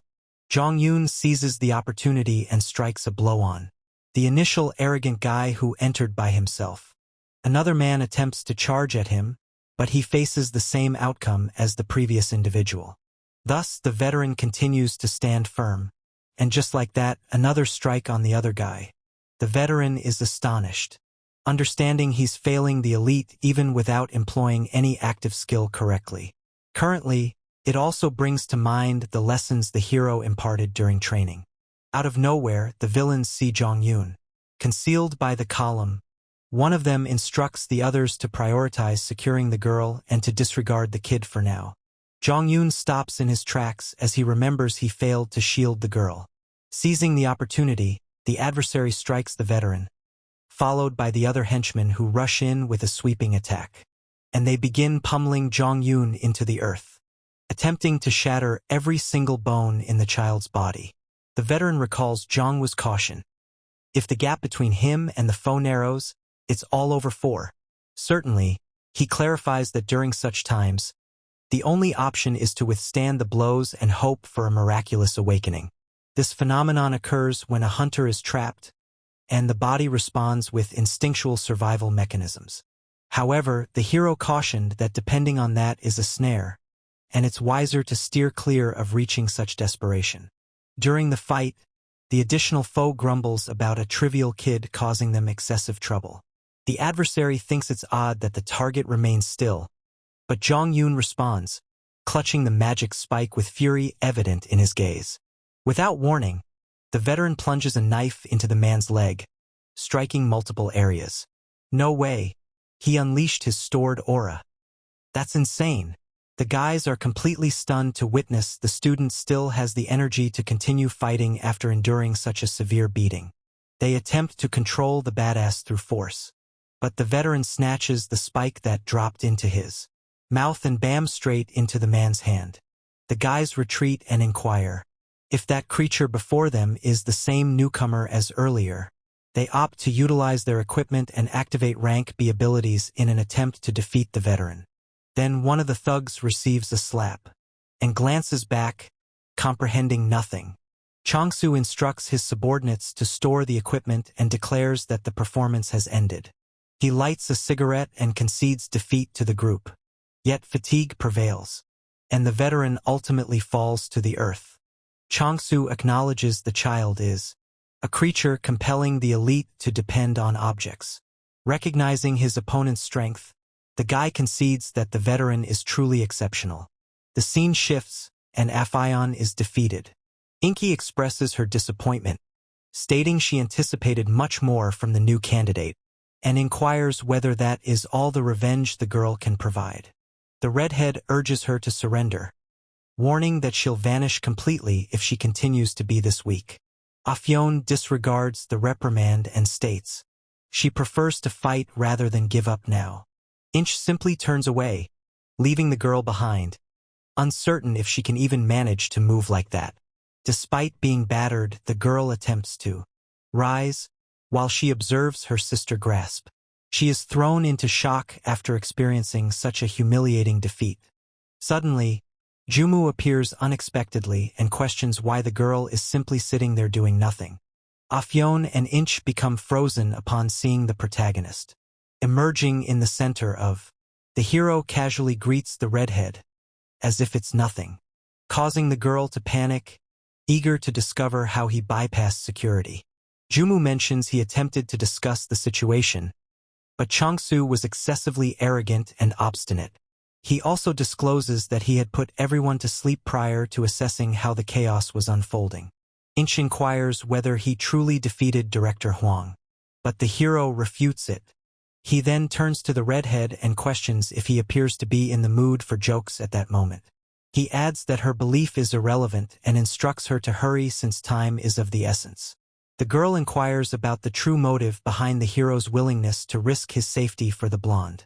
The protagonist replies that their personalities are compatible. However, the redhead cautions that assisting that girl entails a cost he doesn't grasp. Our tough guy questions whether he should be concerned about that detail at this moment. The red-haired girl summons Crystal Rise and prepares ice to obstruct the child's way. She claims the hero will soon understand the foolish error he committed, but by that time, it will be far too late for remorse. The main character observes that just 15 minutes remain before the final deadline and understands he cannot afford to engage in a futile conflict, and claims that if she battles now It was clear she was part of this. Yunshir, the highest achieving student, was implicated in a kidnapping of a minor. The girl swiftly turns off the magic. Without hesitation, the hero hoists the blonde onto his back and declares he's leaving the area. But prior to his departure, the redhead states she will acknowledge the favor he provided earlier. She'll persuade her grandpa, but requests that he abandon the blonde, and Junju understands the girl was sincere. Ultimately, he chooses to decline the offer. Ultimately, a subordinate of his exacerbated the situation further. He continues to carry the trainee, sensing they've crossed every boundary this time. The hero instructs the redhead to inform Grandpa Sakdu that the game has just intensified, and mentions that he will be visiting the elderly man in person shortly. Transition to the hospital. Aphion suddenly awakens after being unconscious for an entire day. Junwoo assures her safety but advises the blonde to take her time getting up. The blonde frantically inquires about the council registration. The hero discloses that he successfully persuaded the girl to sign the candidacy before the deadline. Once she confirms her wakefulness, the protagonist states he's leaving. Aphion inquires about his transformation. declined the redhead's proposal as it was the ideal opportunity. However, Junwoo clarifies that the redhead is much more afraid of her grandfather than he realized. Since the redhead is under the control of the old man, Go Sakdu, and he states he requires allies who will confront Grandpa Sakdu, not individuals who merely submit to commands. The blonde inquires if there's another motive behind his rejection of the redhead's proposal. But the tough guy claims he acted due to the girl being overly entitled, and claims the elite have displayed arrogance from the beginning, but cautions that someone even more arrogant is right in front of him. Junwoo tells the girl to be quiet and already warns her that her training will be. The instant she is released, he heads to the door and declares that her personal issues are not his concern. However, he assures that currently she is doing quite well, and he exits the hospital. Wusik verifies that he has indeed shared the rumors with the media as intended. The hero remarks that Yunch's action has failed, necessitating a backup plan, and he fears that if the scandal escalates, others may suspect his involvement in the wrongdoing. The elderly man is astonished that Junwoo didn't immediately reveal the parents' group and the redhead. Junwoo clarifies that he merely had to use the correct bait for the big fish to bite. He hooks it and leaves the remaining cleanup to the kid, who grumbles about constantly having to tidy up after others. Wusik contacts the child over and inquires when he plans to return the borrowed golf club. As the scene changes, the redhead feels uncertain. She understands that Akun's entry into the council is now inevitable. The girl fears that the family's sordid history will be revealed once the media begins investigating the story. She reflects on how she jeopardized everything by collaborating with Changsu, and now she questions Junwoo's true motives. Her phone vibrates at the table. A person on the opposite side mentions they caught the news and that something intriguing just occurred. The redhead becomes still, the location, and insists on understanding what that enigmatic conversation is meant to convey. The internet erupts with excitement over the revelation that Changsu was caught in Akun's abduction. Seokdo is curious whether she is responsible for orchestrating this entire situation. He cautions that if this situation continues, they are both finished and will forfeit their standing among the elite. Akun claims she promises to discover a solution to the problem. However, the elderly man clarifies that she failed to grasp the reality, and he claims the exposure was merely a lure. He then insists on knowing the name of the punk who dared to confront them. He informs the redhead that he will do it his way. In Class B at school, the atmosphere becomes negative and the students begin murmuring about the controversy. That's when the obnoxious Lee Soyoung arrives to complete burying the girl and ridicule the humiliation her father experienced. Jihyun tells Soyoung to leave if he has nothing valuable to contribute. The fool continues to mock the amateur abduction that the Acres Guild attempted. He laughs, stating her father's bravery was remarkable, albeit in an inappropriate manner. The girl rises to depart. However, Soyoung speaks the truth plainly, and claims that without daddy, Jihyun is essentially a nobody. He claims that without her family's support, she would struggle to remain in Class D. The boy then takes her shoulder and tells her he can help her find a job at his firm. The position offered is entry-level, stating that all she needs to do is know how to brew some coffee. Jihyun brushes away his touch and departs. She confesses while walking alone. Only reached elite status and entered Class B due to her father's influence. She insists she practiced diligently each day to meet the standards her father had set for her. During the prison visit, she promises Changseo that she will diligently resolve the situation. The old man remains indifferent, questioning what she believes she can accomplish without him nearby. He instructs the girl to be silent and refrain from any foolish actions. He discloses he never anticipated anything from her and leaves the young woman stunned. Jane comes to understand that her father never held any expectations for her, questioning her efforts. She realizes she was merely an ornament in her old man's schemes all along. En route, the girl sees Junwoo, then her anger erupts, and she unleashes all her frustration onto the protagonist's name. Changseo inquires about the association leader's presence there. Grandpa Seokdo brushes it off, claiming he only emerged out of regard for the moments they shared. Changxiu immediately senses something is off, as the elderly man fails to attend official elite gatherings. Siakto inquires about the child's well-being, and the child discloses that Legal has already identified a scapegoat to take the blame and remove Changxiu from the limelight. He then emphasizes that the Acres Guild has consistently been the go-to for the toughest assignments, reiterating that regardless of how unpleasant the task was, the guild always managed to find a solution. However, his tone shifts as Siakto confesses his true disappointment in Changxiu's effort for independence, and he claims to know it all, from the partnership with the minister to the covert plan involving the red-headed granddaughter. Changxiu is puzzled about how the elderly man discovered plans that were meant to be confidential. Siakto advises him not to get upset without a valid reason. He proposes freedom to the punk in return for a small favor, stating that he only requires him to handle one task simply and without any complications. This time, he discloses that the target is a particular freshman who gained entry to the academy via special admission. Changxiu ultimately realizes that the target this time is Kim Junwoo himself. Siakto claims the child had the audacity to discard the bait, and now he must face the consequences. Changxiu inquires whether the mission is too perilous to undertake. However, the elderly man advises the child to consider the risks involved very thoughtfully, and inquires whether it would be more detrimental to confront the protagonist or allow the granddaughter scandal to reach the public. He assures that he will reach out once the task is completed. At school, Jion explodes and claims Junwoo is pleased with her father's failure. The main character is completely confused. The girl maintains he's merely pretending not to understand. She yells that he has avenged himself. Now, he simply desires to see her fail and suffer on her own. Yet our tough character has this expression that says, "Dude, what is this girl even saying?" Meanwhile, in the child's mind, he thinks it was all just a misunderstanding. Suddenly, the girl declares that things won't unfold as he anticipates and announces her intention to leave the academy. Junwoo responds indifferently, telling her to do as she pleases, leaving her feeling dismissed. He warns her that her life isn't his concern, advising her not to stir trouble with others while she contemplates whether to leave or remain at the school. Jion panics and shouts that the main character destroyed everything, transforming her existence into utter chaos.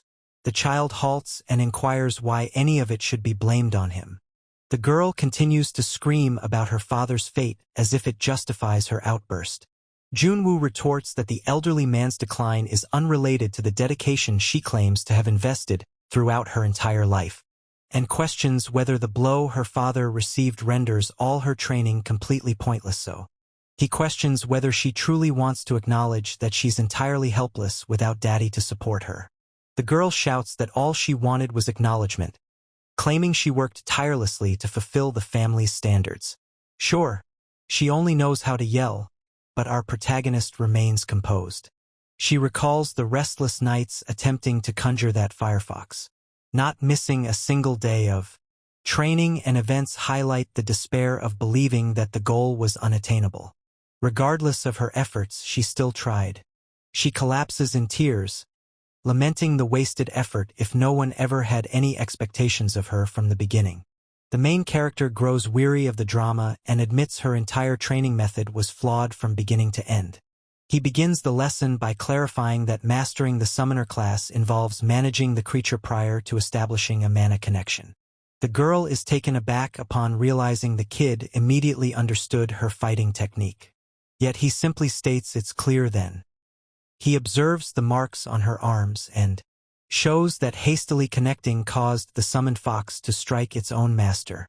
And he understands the girl is eager to reach her dad's level as quickly as she can. The main character emphasizes that the initial step is to manage the summon independently of a mana link, viewing the creature as a combat ally rather than merely an instrument. They convey that genuine connection develops through experience, and attempting to bypass stages is the quickest route to disaster. Seeing the girl become still, the hero inquires if she is paying attention. Jaehyun questions whether taking that route will lead her to become as damaged as the protagonist. The hero promptly dismisses it, stating that the idea is completely ridiculous and won't take place. Nonetheless, it would still leave her father astonished. Youngwoo feels he has squandered too much time on the girl, and his phone begins to buzz in his pocket. He retrieves it, and the enigmatic a voice inquires if he is the freshman admitted via special admission. Despite the years apart, the protagonist instantly identifies that tone and mentions he was losing patience while waiting for that call. Eventually, Seokdu finally arrived at the elderly man acknowledges that the child's move was clever and inquires what the child desires in exchange. The hero states that the request is quite straightforward. Seokdu inquires whether the arrogant kid possesses any genuine evidence linking Junsu to the abduction of the blonde girl and indicates that the support HQ oversees all the logs related to the hunter's locations and skill usage. Given that he oversees everything, no documentation will be considered as proof. Junsu challenges the elderly man to disconnect if he truly believes there's no legitimate evidence against the elite, and claims that the cards he possesses will be revealed to the entire world as soon as the news is announced in the media. The elderly man ultimately consents to the meeting, leaving the child pleased. However, Seokdu mentions that it won't happen at the moment due to his busy schedule. The focus shifts to Chang-soo moving, stepping outside and inhaling from his cigarette. Children, avoid smoking. Shortly, a man presents himself as the personal assistant to Seokdu and states he is present to guide him to his home. Chang-soo confesses he never anticipated things to unfold this way. He comes to understand he was never Junshu's true target. He believes the protagonist merely accelerated his journey to the lobby by choosing to confront Seokdu, something he won't be able to manage. He claims the child's inability to foresee consequences simply demonstrates that he remains immature. The thug provides the job's coordinates, scheduling the revenge for the first Saturday of the upcoming month. Chang-soo claims he will manage it discreetly, demonstrating his strong resolve to eliminate any evidence of the child completely. However, the assistant cautions that Grandpa's directive is explicit. The task must be completed alone to prevent exposure. Chang-soo wonders if the elderly man has completely lost his mind by sending him on a solo mission.